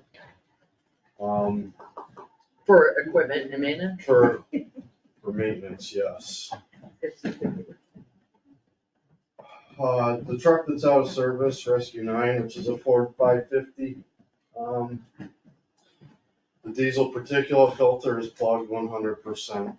It went out on call one day and it made it about a mile and died. The filters itself is about $6,000. I'm adding a little bit to it because I'm assuming that there's gonna be some more costs to installing it, and whatever other issues there are there. That puts that truck back in service. That won't be done until February or March, if we're lucky. There's one filter in the country and they won't relinquish it to this dealership. So our tanker up there,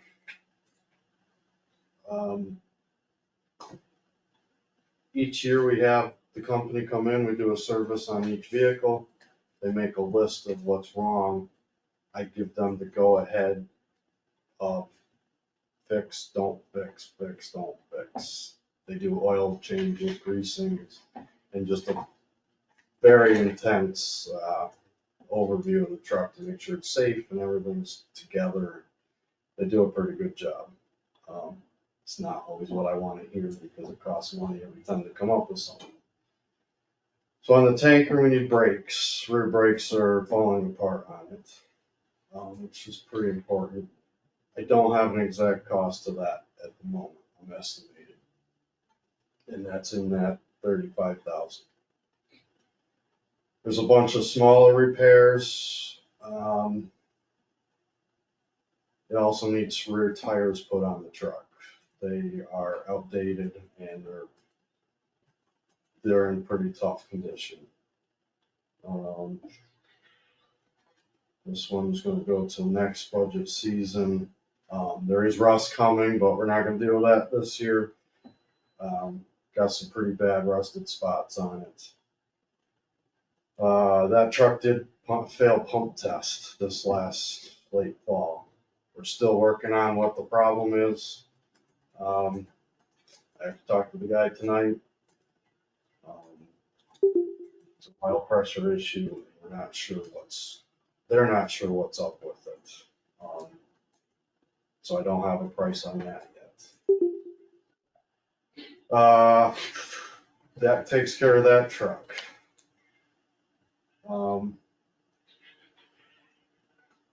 172.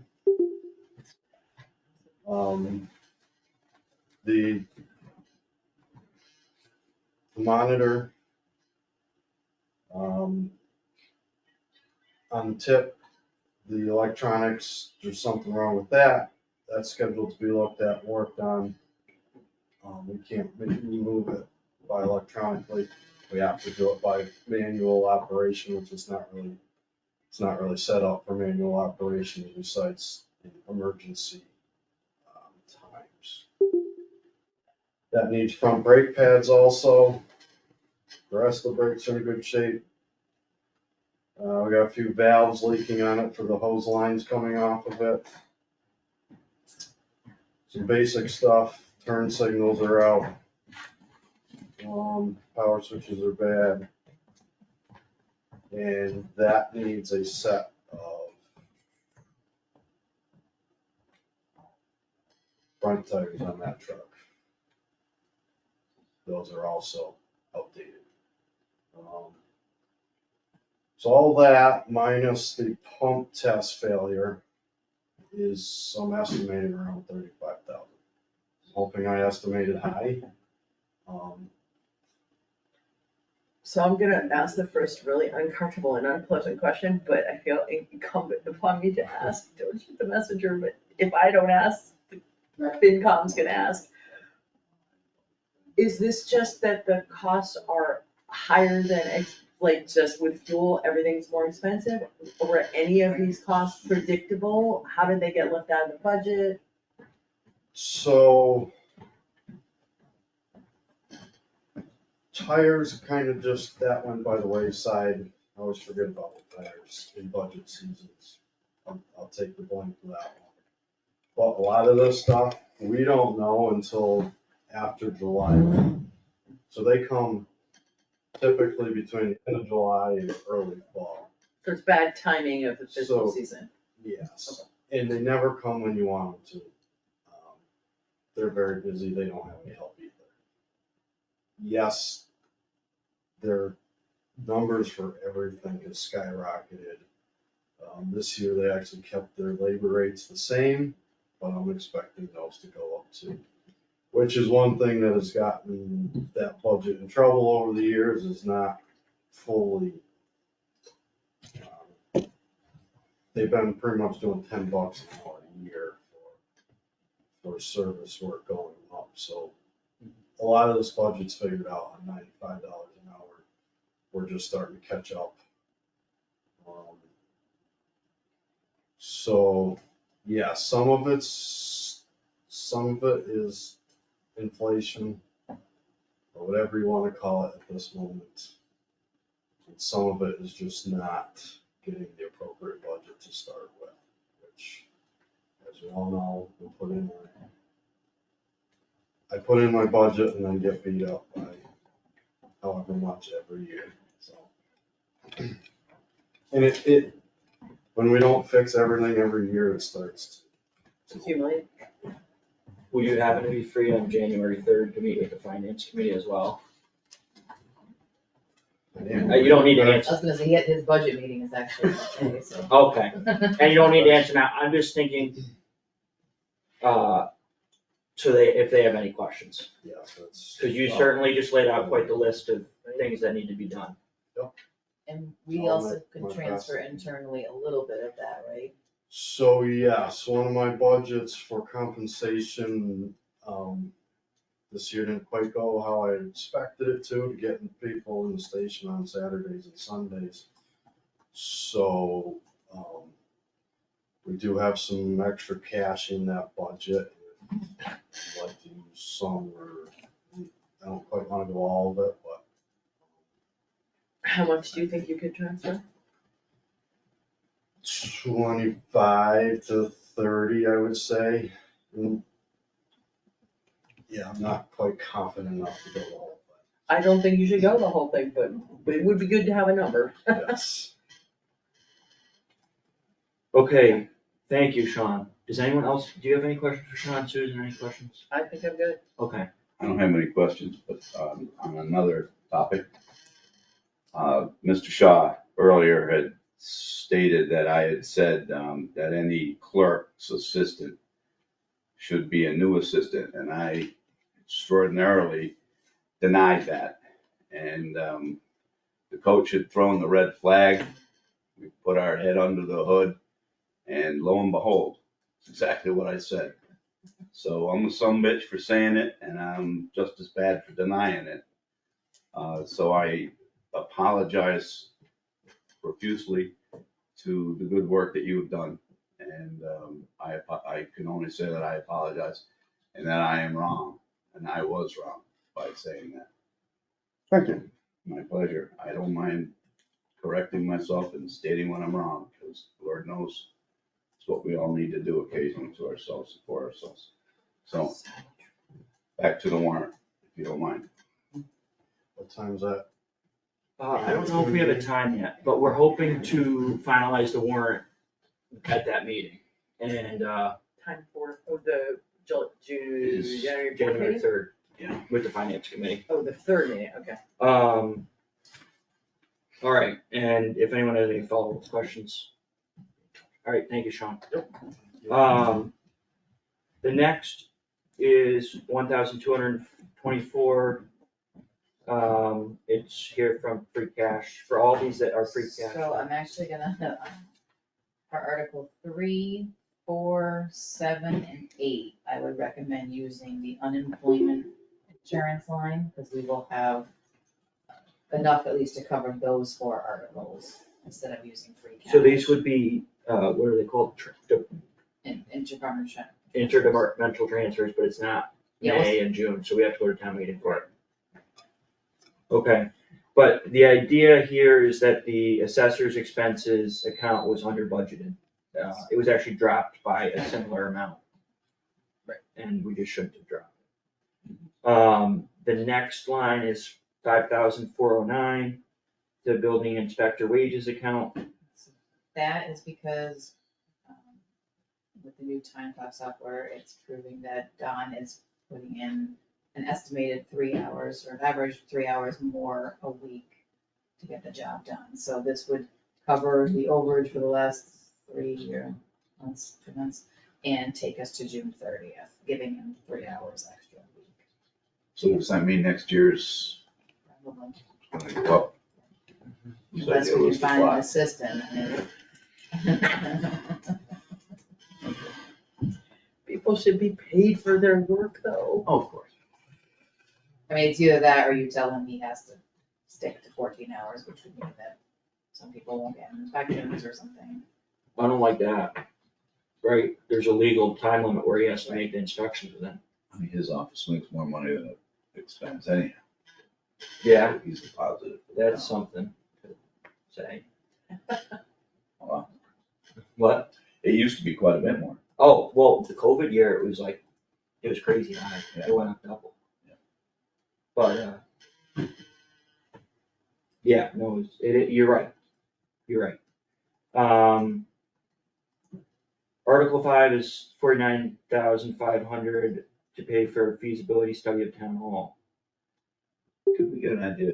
What is the study trying to achieve? I have the proposal that you can read, but it's EDM that made the proposal, and they were gonna come through here.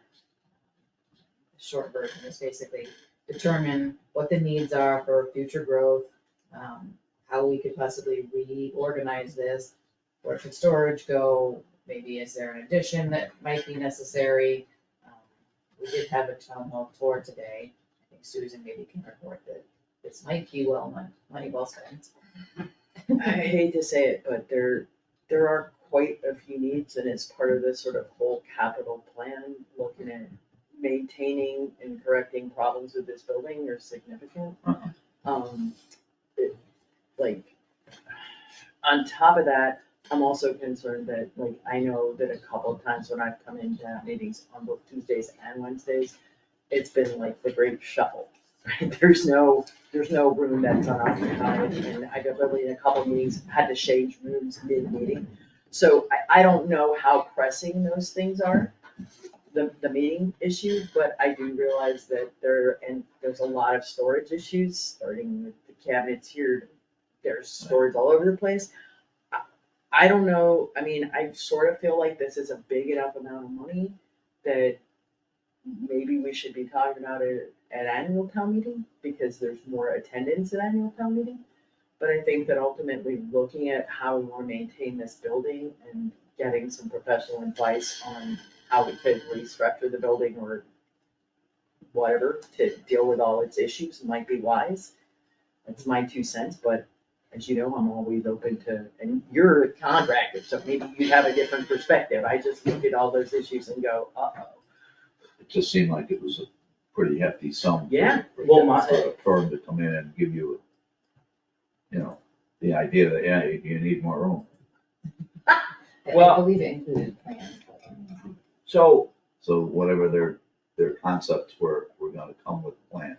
I'm gonna pull it up for you guys. All right, well. I- Continue. on what Susan said, I think when we were initially even discussing whether to call a special town meeting at all or not, we discussed, you don't wanna do it because there's voter fatigue.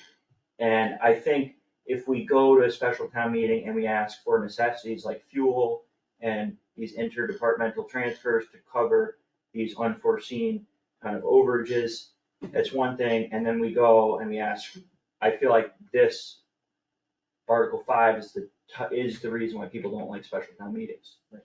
That's my opinion. And the only reason I gave it to you guys was because my thought was if you had it now and it got approved, we would know what kind of monies we would need to make improvements to the town to the town hall before town meeting. That was my only thinking, and Well, I think if there's an emergency, So like, between January and town meeting, they're gonna have this feasibility study? well, I think if there's anything like emergency, I would feel more comfortable putting it on. If it's a feasibility study about long-term planning, I wouldn't put it on a special town meeting. I'll vote against it. Alright, so do we wanna take it off of the draft warrant? I think so. Okay, we'll take it off. Okay, Article 6. This goes back, I don't think you were with us yet, Scott, but maybe you were. The Conservation Commission agent for a few years has been paid out of the revolving fund, it went down to 0. They got on just as that was coming before you. Did they ever, do we know if they ever voted to increase the fee? I think they did. They supposedly discussed it the other night, I have not gotten an answer. Oh, It's I'm supposed not. to be at this last meeting, but so the accountant's recommending that we just do the wages account because the revolving account is actually only supposed to be used for time spent on NOIs and we don't get that many NOIs, so that she gets $625 a month and that takes you to June. Does the revolving account, is that where the fees go? Yes, but she's only supposed to get paid out of there. No, for NOI, no, I realize that's a separate issue, but I'm just trying to make sure I understand the system. So, And the Yeah. fees for the advertising and stuff come out of there. so it's a new. This would be a new. So it's a new account. So this would at least establish that, and then we could look at the other fee issue. Because if there's fees coming in for NOIs and other things, we might need to. So there are, I think, 3 different accounts for the fees. Scenic Mountain's going into one, But RDA goes into one, and NOI goes into another. Okay. we had to establish Yeah, those it's more last year. complicated than it used to be. The question being, are you asking the question, what will the revolving fund be spent off as non-agent? Yes. Yeah, and did they ever end up spending that, 20 or 30 that's from old fees? Okay. Maybe we can urge them to look into that, because it's not doing any use sitting. So wait, there's $20,000 or $30,000 Yes, that can sitting only be around? spent on specific things. Ah, This was the okay. one, remember, I don't know if you were paying attention, when John Silver had a proposal for the Monterey land trust. Yeah, Yeah, so I do the- remember And that. The Okay. Concom voted to spend it to hire greenagers to improve the trails at the Mount Hunger trails, which need work. Right, And the lawyer and the accountant so we couldn't do that. said that we couldn't do it, and there's a lot. I can't remember exactly what we could spend it on, other than that, there was a lot of rules. And we can't spend, only Concom can spend it. But it's been in there for 10+ years.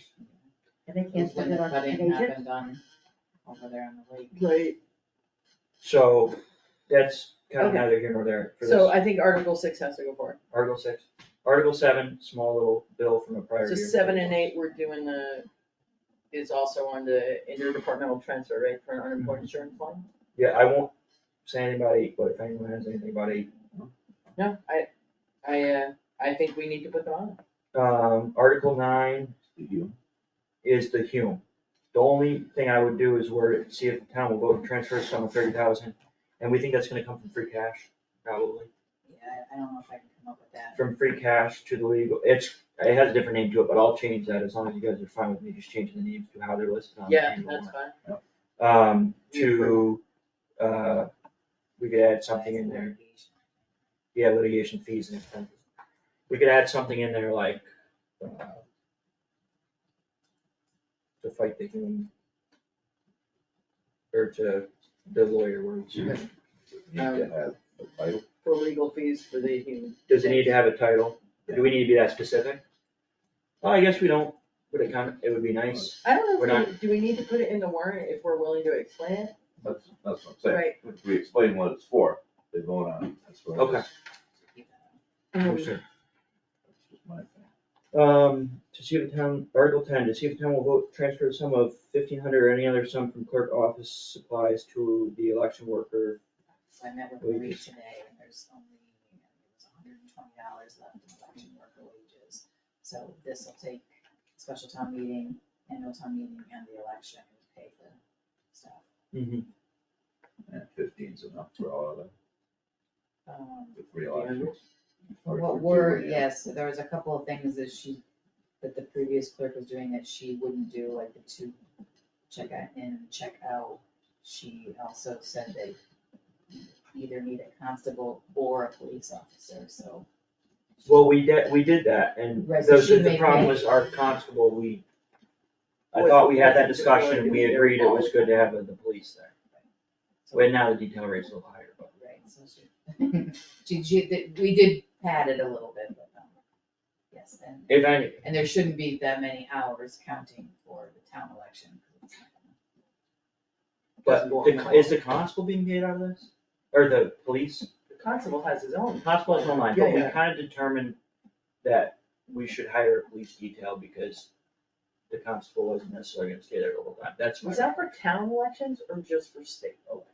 No, just for state election. I just mean if we're gonna. But this go is forward- just a cover for, the town election in May, because after, And there two can be no town more elections for the state between now and then. Town meetings. Right, and that's So we just town figured- meeting, so we don't need a cop.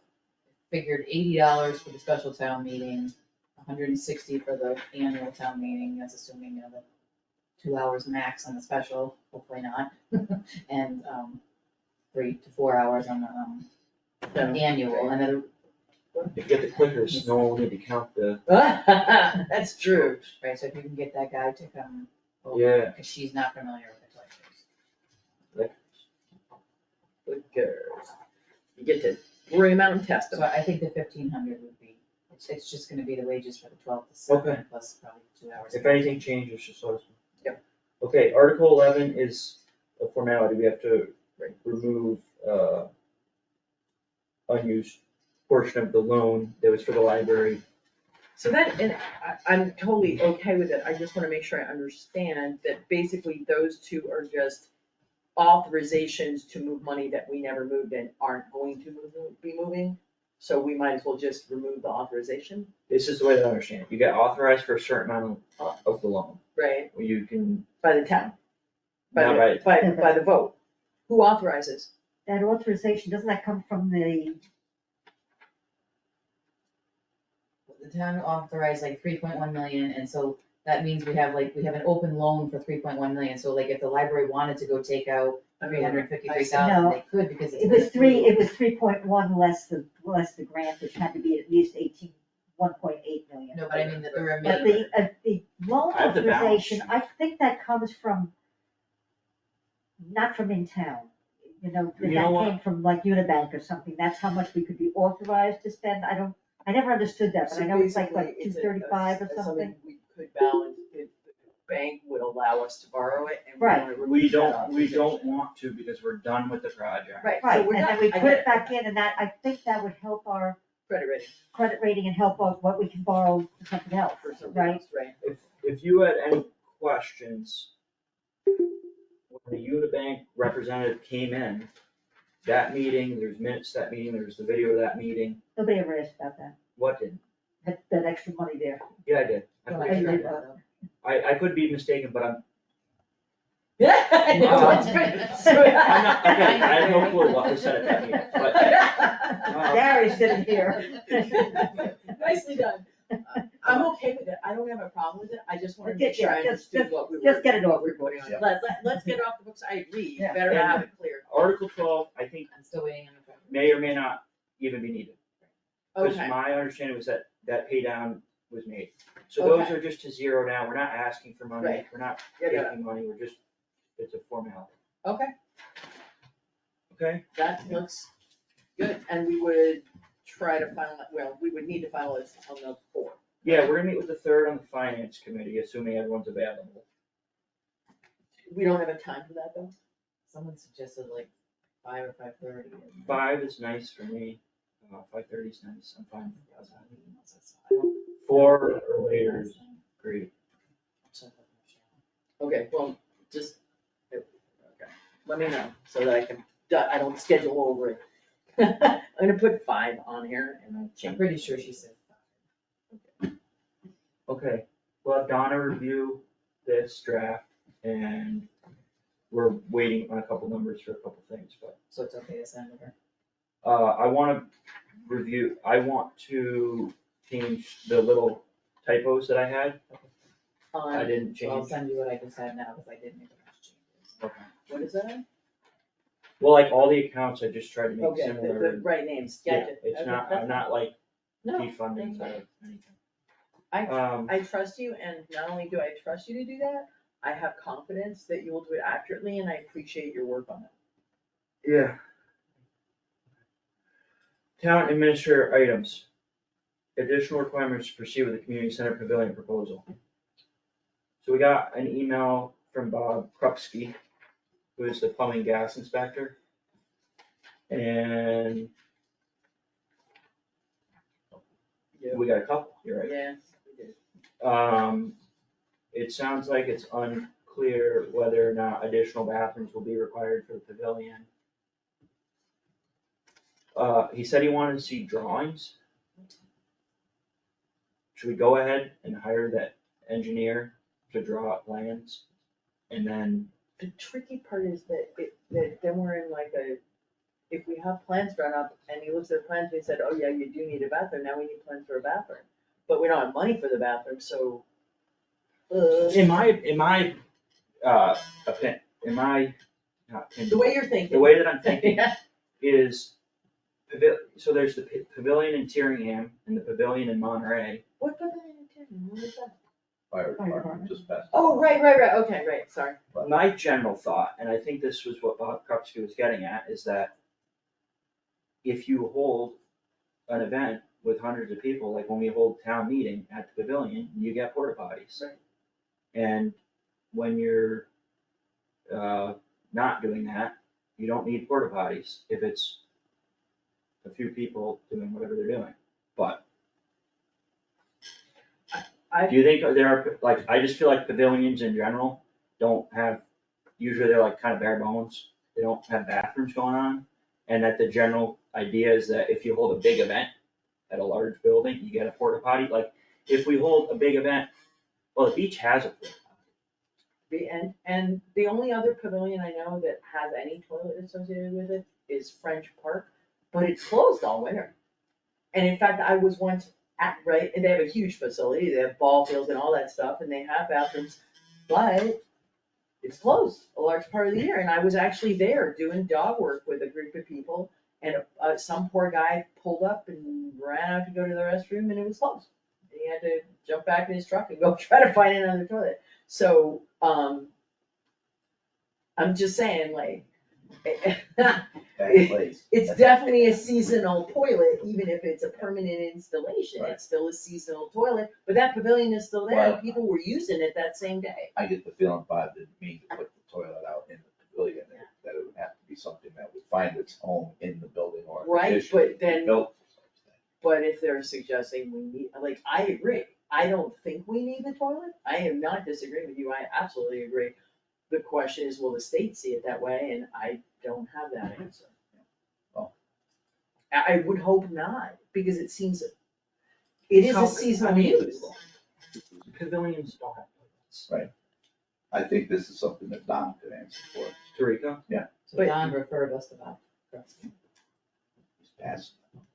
When I spoke with him and asked him all that we would need for this, he said that Bob would be the one to weigh in on whether an additional bathroom is required or not. So if a person puts a big tent up and gets a, That's temporary. This is a permanent structure. Because of the permanence of the structure. apartment, okay. So what do we wanna do? Do we wanna table this until the next meeting when we have more clarity? Do we wanna go ahead and have that, and continue finding an engineer to draw up plans? So let me add to Yeah. that, because I got the one quote today, For, the engineer plan. Oh, This okay. is without the bathroom and stuff. And it's 15.5, to engineer, to do engineer. From who? Foresight. What does that entail? Alright, how about this? Set elevation drawings with site plans? Can you please just send that along to all of us? And then, because there's uncertainty for Bob, and because we're just looking at this quote for engineering the building, why don't we, come back to this at our next meeting? I mean, by the way, just for the record, I completely agree with you. I think that, I don't care if it's a permanent structure or not, it's an outdoor pavilion that's going to have a limited use. And I think it's ridiculous to treat it as permanently increasing the occupancy of the site.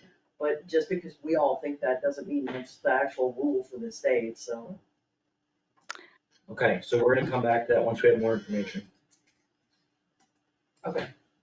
B is transferring office assistant duties to the select board secretary temporarily. So I was just proposing that while Maria and I are working town clerk and then the job description and what's gonna be needed in there. And I think some of our thoughts are maybe combining some of the administrative office assistant duties into there. That in the meantime, the Parks, Finance Committee and Planning Board still need someone to do their minutes. And I spoke with Lori to see if she might be interested in that during that temporarily until we figure it all out, and she did say she would. So I just thought to help those boards out now, if we could just temporarily give her those duties from the office assistant there out of that account. That would be win-win. I mean, we just finished training Lori to do minutes, so. Well, the only other caveat I have is that every time I see Don Trico, not every time, but he wants administrative help. So did you see my email? I repeatedly asked him for duties of what he needs help with, and he doesn't answer me. He answered me once when Kate was still here, that he needed some filing, he gave her a big box, she did it all, and since then, he has not told me what he needs. So I am more than happy to get him the help he needs when he says what exactly he needs.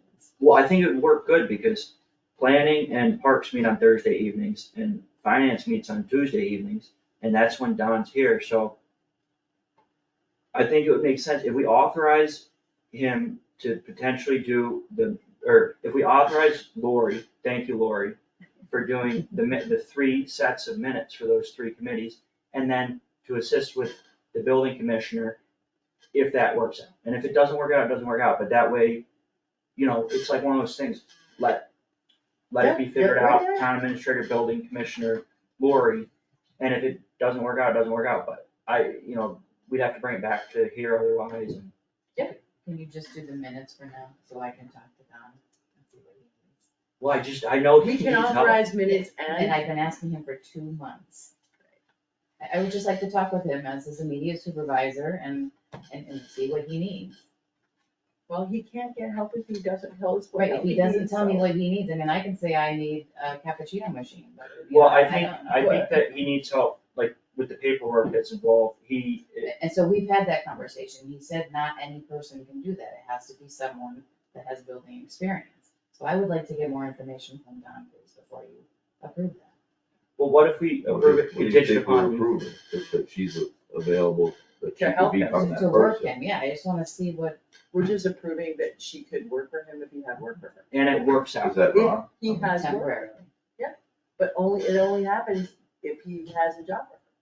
That he can use her services if he has need. That way you don't have to come back to us if he does answer. Why do you feel I don't know, alternately? I just, because my hesitations were about combining these 2 positions, Okay. and it's a temporary thing, so I just wanna see what he needs first. I think she just also feels like it's all minutes, and if we keep it to all minutes Right. for committees, then there's no slot.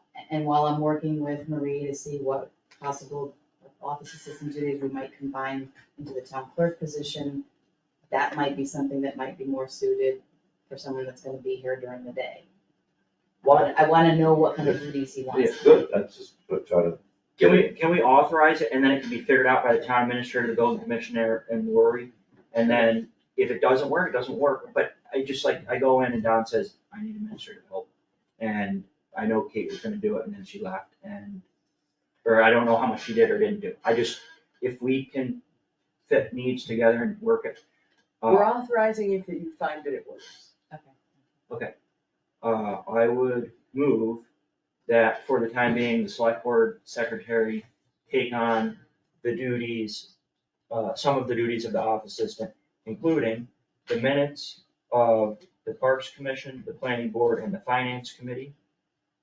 And if it works out to do some administrative help with the building commissioner, if that makes sense, that can also be included in the select board secretary's duties for the time being. And this is temporary as the office assistant position is advertised and also The clerk reviewed. position. Okay, So I think that. Is there any other discussion on that? Call vote. yes. Yes, unanimous, yes. The MassWorks contract documents for the Beartown Mountain Road project need to be signed. All three, it's just Justin. Oh, it's just us, Senor. But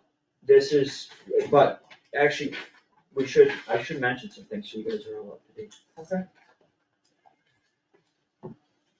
Because this is coming up, like this coming in, if the way I read it, right? Yes.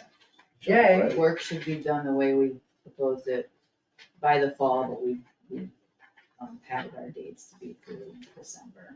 We hope to put, now that we'll have these contracts, we can get the engineer involved and hope to have plans and everything by April, put out to bid, have work start in summer. So it wouldn't be our highway department doing it? No. Okay. It'll be just like when we did Renewable. I wanna find the part where it says the dates, like by September of this year. And those are just estimated dates. Okay, then I won't read it, but this coming year to be done in December. So I can tell you. I just wanna let you guys know because I saw it and I was like, right, like the estimated completion of the project is December 2023, Which is awesome. which is in Yeah. January. So the dates are. The next building season, as it were. He's having trouble finding it. Right here. Yeah, there you go. That the design, survey, and engineering would be complete by February. The bids would be opened in April, construction started in July, construction for 50% complete in September, and 100% complete by December. Okay, I would move to accept the contract for the Mass Works grant for the construction of Beartown Mountain Road. Second, Any discussion? We'll call vote. yes. Yes. And yes, that's a unanimous yes. I'm gonna just sign this quickly. Does one of these need your Yeah, witness? I'm gonna notarize. Yeah.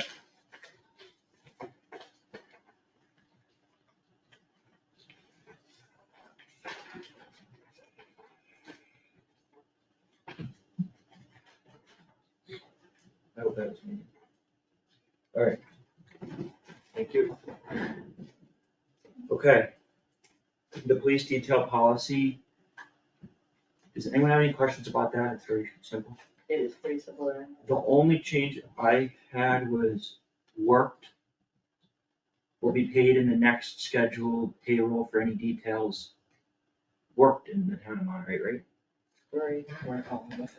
First Working. Working, it's the first, end of the first sentence. There are so many details worked in the town of Monterey instead of working in the town of Monterey. Yep. Other than that, I would move to approve the police detail policy. Second, as amended. Any other discussion? Call a vote? yes. Yes. And yes, that's unanimous acceptance. Let me put that in. Yeah.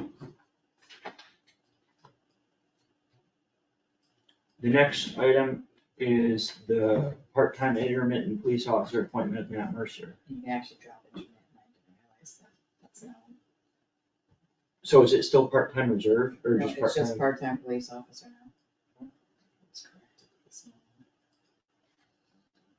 I would move to appoint Matt Mercer as a part-time police officer for a one-year appointment with a one-year probationary period effective immediately today, December 21st, 2022. Second, Did we meet with this gentleman? This is he works in Sheffield. Brian's been talking to him for a while and he's interested in coming over to just be a part-timer. Any other discussion? Call a vote on the motion. Do you know Matt? I don't, but if he's a part-time officer, it's not gonna be a lot of shifts and it's a I good understand. chance Just for them to get Nobody's to had know a him. chance to sit and meet with them and talk about them, True. so. Yeah, in the past, the big positions have come to the board, but these kinds have just been handled by the department heads. I vote yes.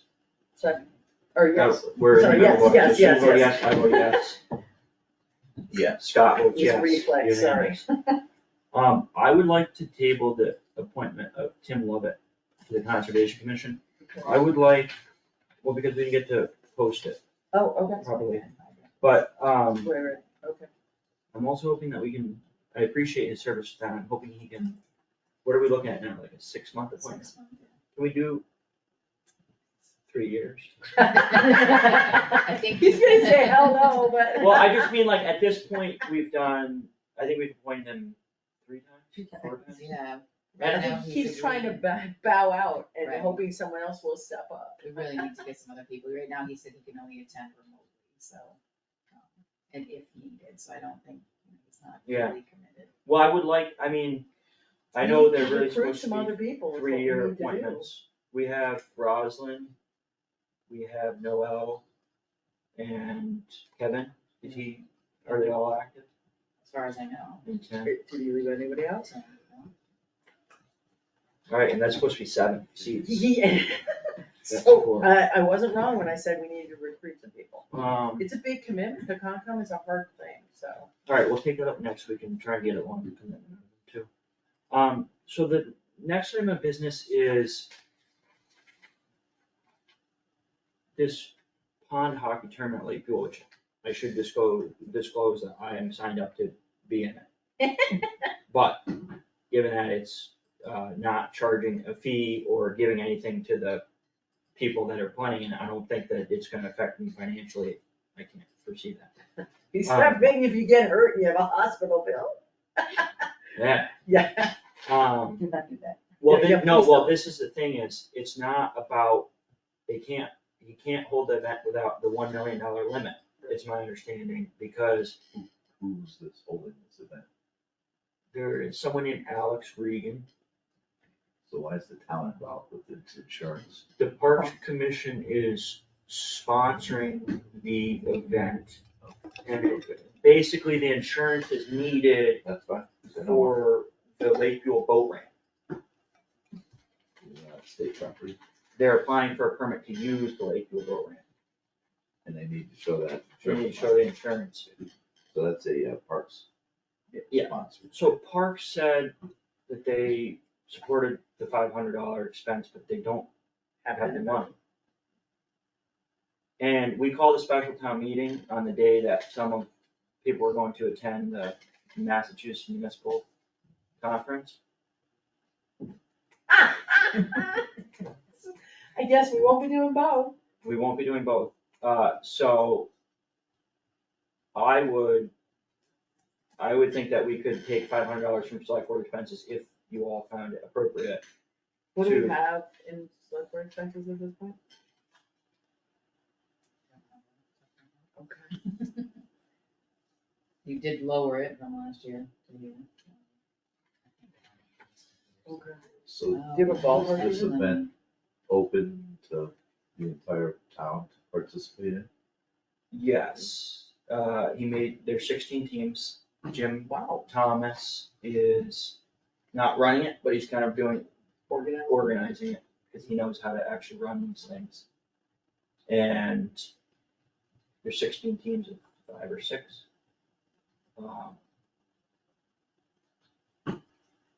I think if we don't cover it, it sounds like Park Commission is going to The cover it. Parks approved paying for it. But I thought they didn't have it in the budget. Well, they do, but I think they're saying they won't have it. So this is another instance where you could wait until May and then you could transfer 500 from your account to theirs if they do run short. Yeah, I mean, I'm kind of inclined to let Parks cover it with Parks budget. That's what Parks budget is for. all right, let Parks cover it. I mean, I'm okay with the town sponsoring it, but I think if Parks says they're gonna cover it. Yeah, I just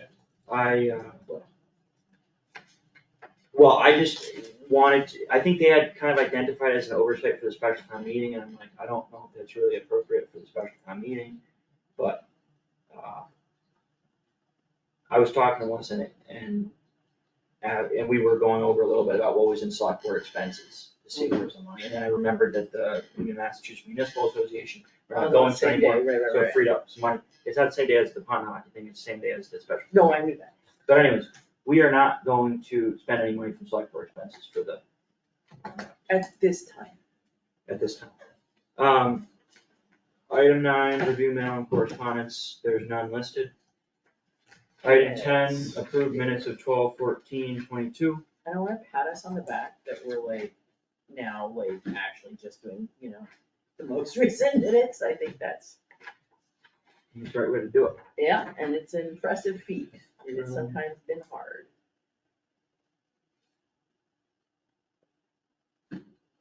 So whose color is this? I'm purple, Susan's You're blue, purple, that's my okay. guess.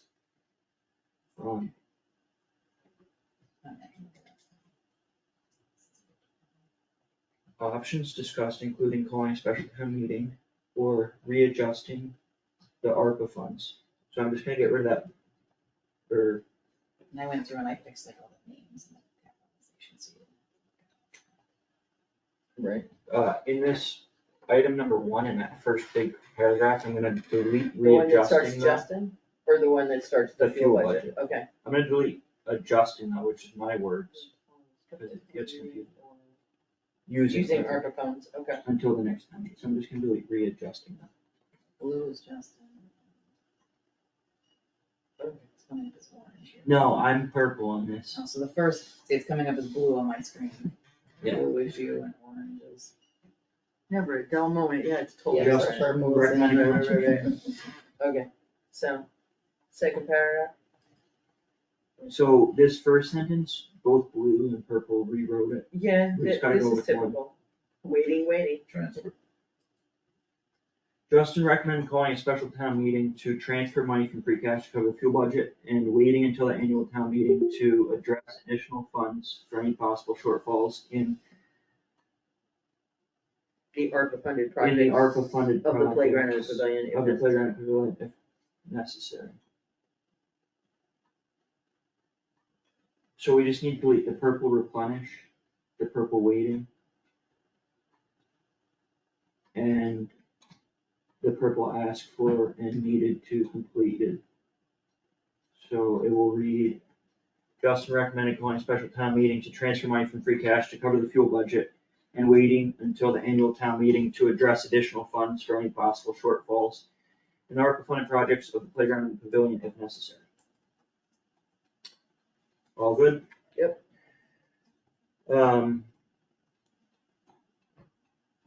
Then we're gonna delete notably in the playground community center, because that's erroneous. The rest of that, Unless anyone has the rest of the any non-sentence, yeah, so ending after if necessary and starting again at members. Yeah.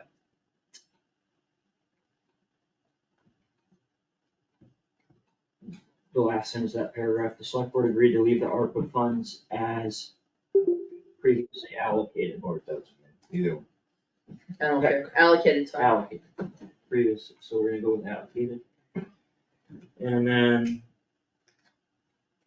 Justin- Especially since designated was spelled wrong. My bad. Justin moved that,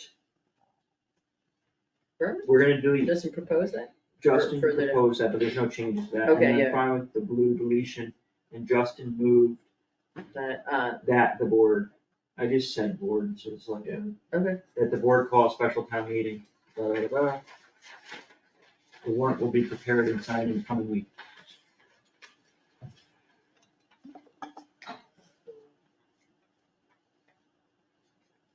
For the building inspector paragraph, it's just to confirm with town council Donna that the select board or its designee can oversee the inspector of wires. Donna provided a draft of the motion to delegate oversight authority. Scott agreed to make contact with the building commissioner, the plumbing gas inspector, and the inspector of wires, and report back to the select board at a future meeting. perfect.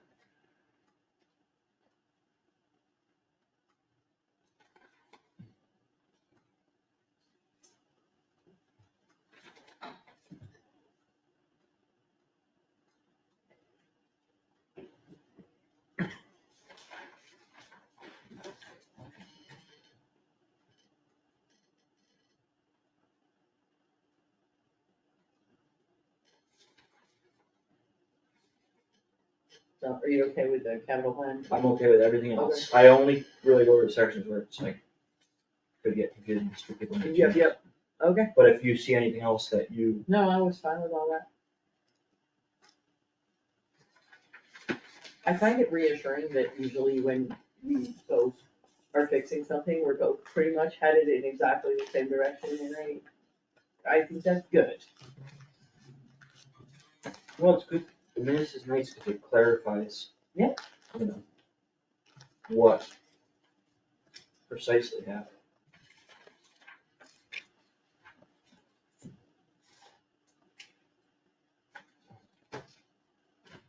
It's particularly funny when we do exactly the same word changes. I don't know, I find it amusing. Motion to approve 12 minutes of 12:14 as amended. Second, I'll vote yes. yes. Yes. Unanimous, yes. We'll initial that.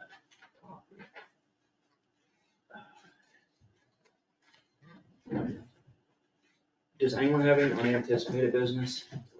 She's retired. Pardon? Oh, yeah.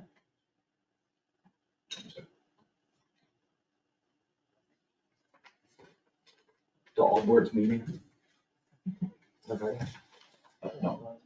Excuse me. The all board meeting. So it is. Okay. The all board too. So is that something that's being taken care of? I'll be here. So I have one thing. When is this? Friday Friday. at noon. So speaking of that, I will not be in the morning so that I can take care of getting everything.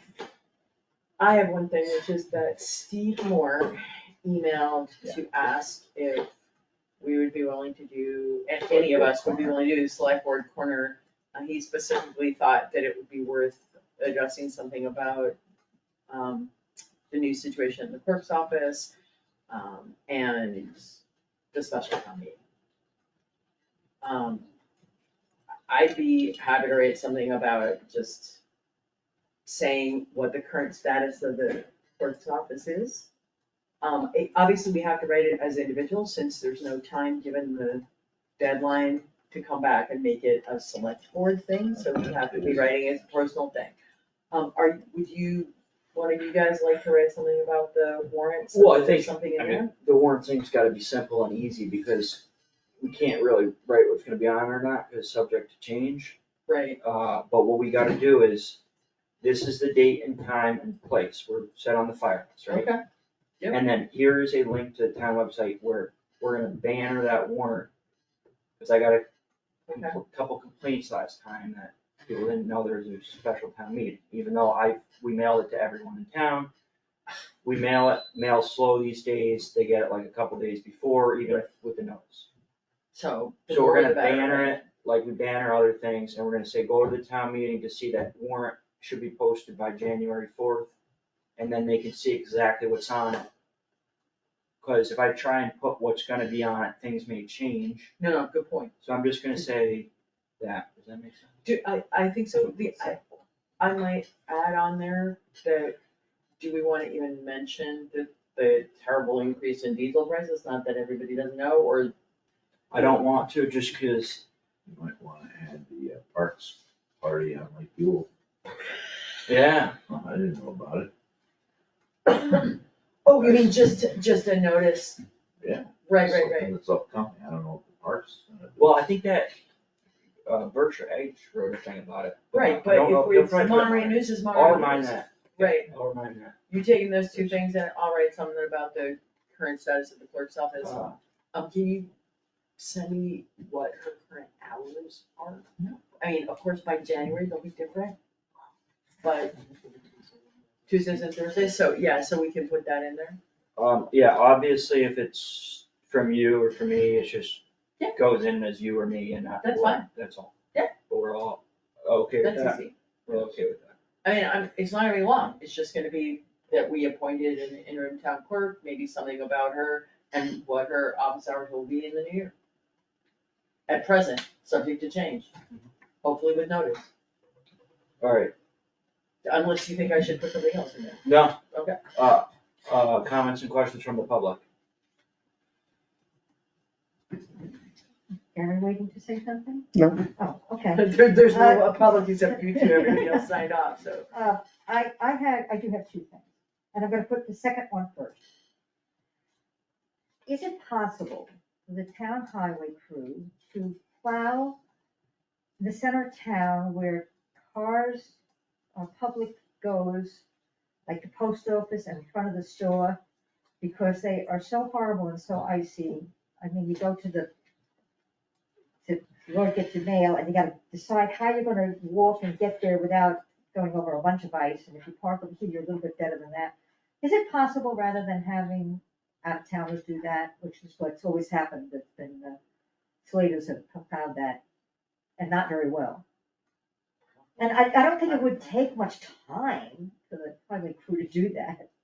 And it's not a decision, I'm just giving you My the, sense is that we plow town-owned roads and town-owned parking lots.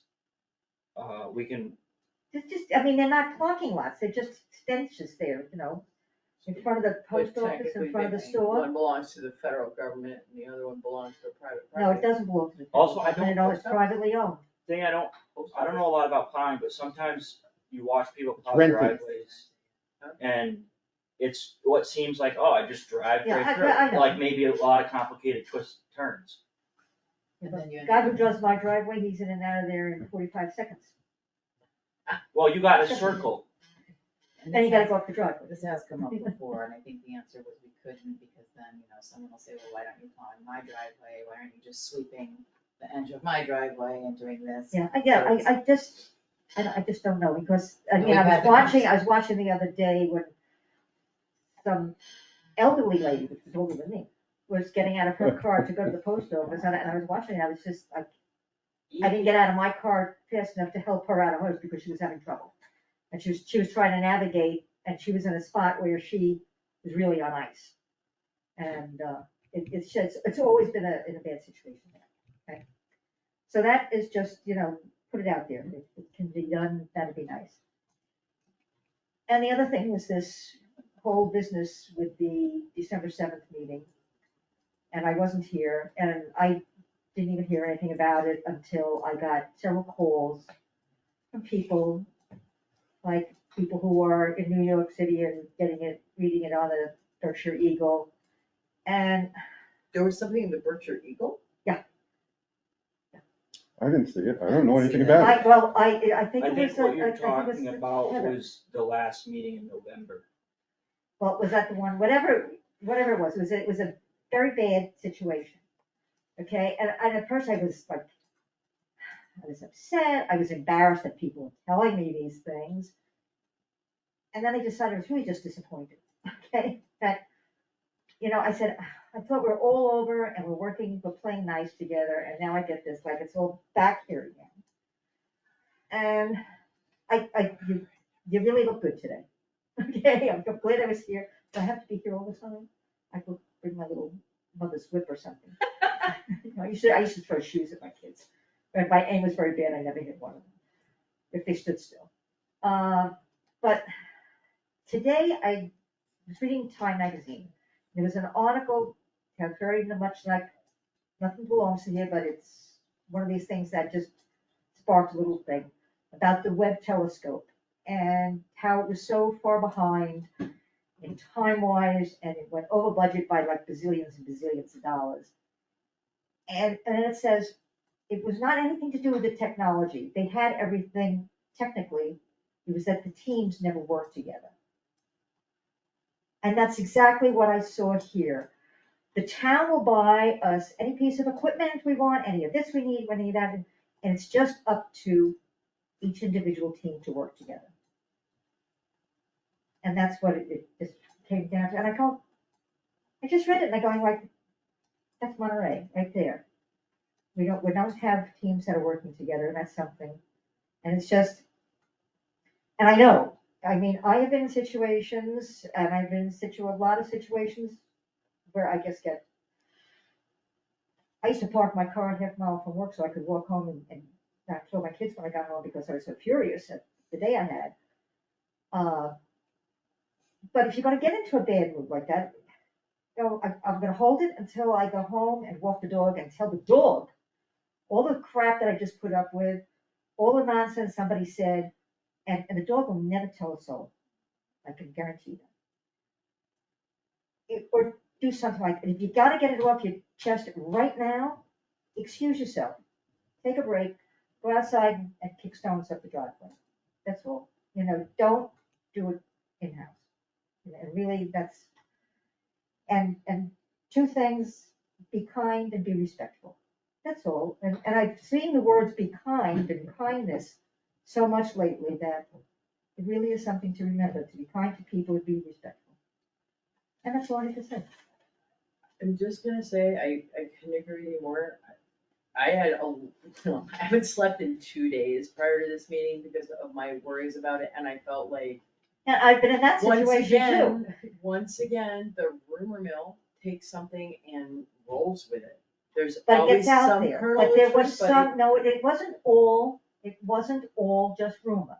It may have been not read correctly, but things did go on and people did not behave quite as well as they should have. And also there's flaws in communication, and I'm definitely, I was part of that problem, but what I would hope though is that there would be instead of always the assumption that everyone is acting out of some hidden agenda with nefarious purpose, if we could make the assumption that maybe they were not doing that and that there was a misunderstanding, so we can get it clarified before we decide that everybody is out to get everybody else and knives out. Yeah, but we Right. just, you know, like. Because I don't think that was the case here. I don't It think there wasn't, was but, any you evil know, intent or if things are malfeasance. said and you can see the heat rising in a room and stuff, have the room.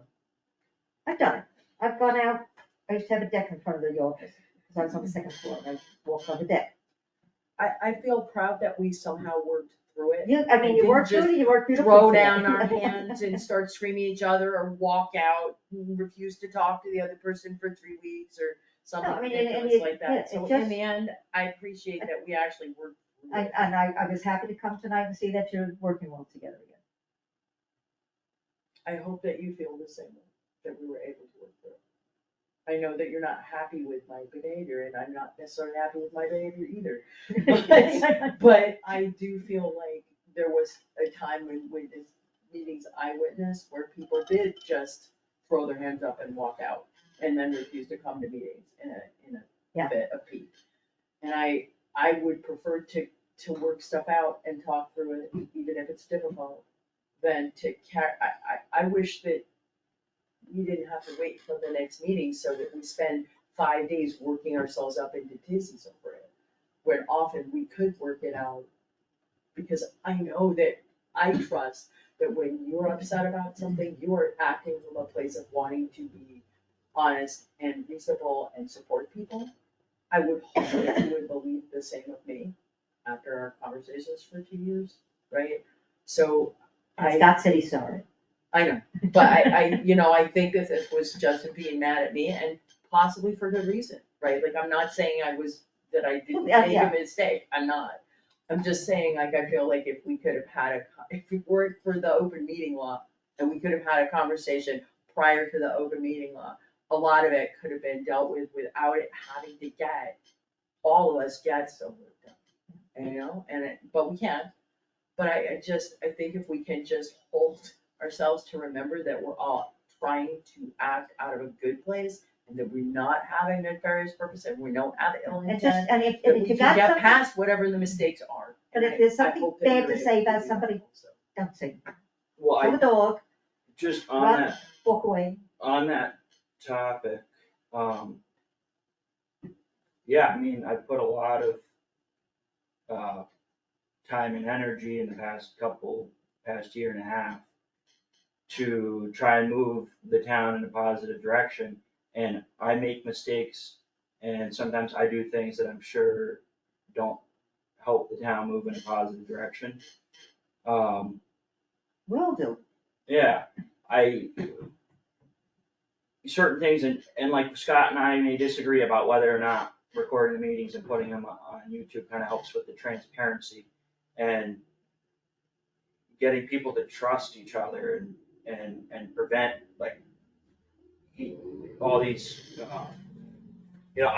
I can't, I don't have all the answers, but I have put a lot of time and energy into thinking about and trying to move this town in a positive direction. And sometimes there's just disagreements where you think this is the solution, and I think that's the solution. And this was just an instance where I felt like we took a step back, in my opinion. And I've been the cause of steps back as well. So I I'm not, saying it's an unforgivable offense but I just feel strongly that I want the town to move in the right direction. I want us to focus on, and I think for the large part we do, on treating each other with, and I can't preach on this, but we're all working on treating each other with respect and trying to cooperate and being transparent and listening to people and just treating everyone with kindness and respect, like Mickey said. I wasn't, I was just disappointed because I felt like it was a step backwards, and. But honestly, there was no ill intent. I may have erred, and probably the best thing I could have done after that was that night, we maybe should have drafted something, or I should have come in with a draft so that we could have been clear to Gary, because my intent was absolutely to keep Gary in the loop, so that he would understand that there weren't hours right now, and that it wasn't a permanent thing. And apparently I didn't communicate well enough, and I should follow my own rule about writing something up, but I didn't want him to have to wait. He was coming in anyway to talk about what he'd been doing and to give us that information. So I was just filling him in, and I honestly didn't need to do anything out of turn. Apparently I did, but it wasn't my intention. So I'm not saying I did an error, and I'm sorry for any misery that it caused to anybody, including especially Gary. Most especially Gary, because really, you're the person that was most affected by it, and I apologize for that. But I'm not the person that was most upset. Indeed, apparently not. But I feel bad that, like, honestly, I'm not saying I didn't screw up, but just please know that even when I do mess up, it's an honest mess up. I was not trying, we all yeah, mess I up. was not trying to If we cause didn't, we any wouldn't be harm. human. I was trying to be part of the solution, but I created a problem, right? So I erred, but it wasn't with ill intent. That's all. I just want you to know that is honestly how I feel, right? I was trying to be helpful, I just didn't accomplish that goal. That's screwed up. Yeah. I did not accomplish my intended goal. Yeah. That's all, I just wanted to, Thank and you. I want to say that Yeah. I was happy I was here this week to see that you, look at that, it can work nicely together. Maybe it can happen more often, and we said we're sorry, and we apologize to Gary. That's all we needed. Of course, it won't be an eagle, but that's all right. Yay, Yeah. I'm perfectly happy for it to stay out of the eagle. Yeah. Alright? That's the stuff though that continues that perception of. Agreed. Motion to adjourn. Second.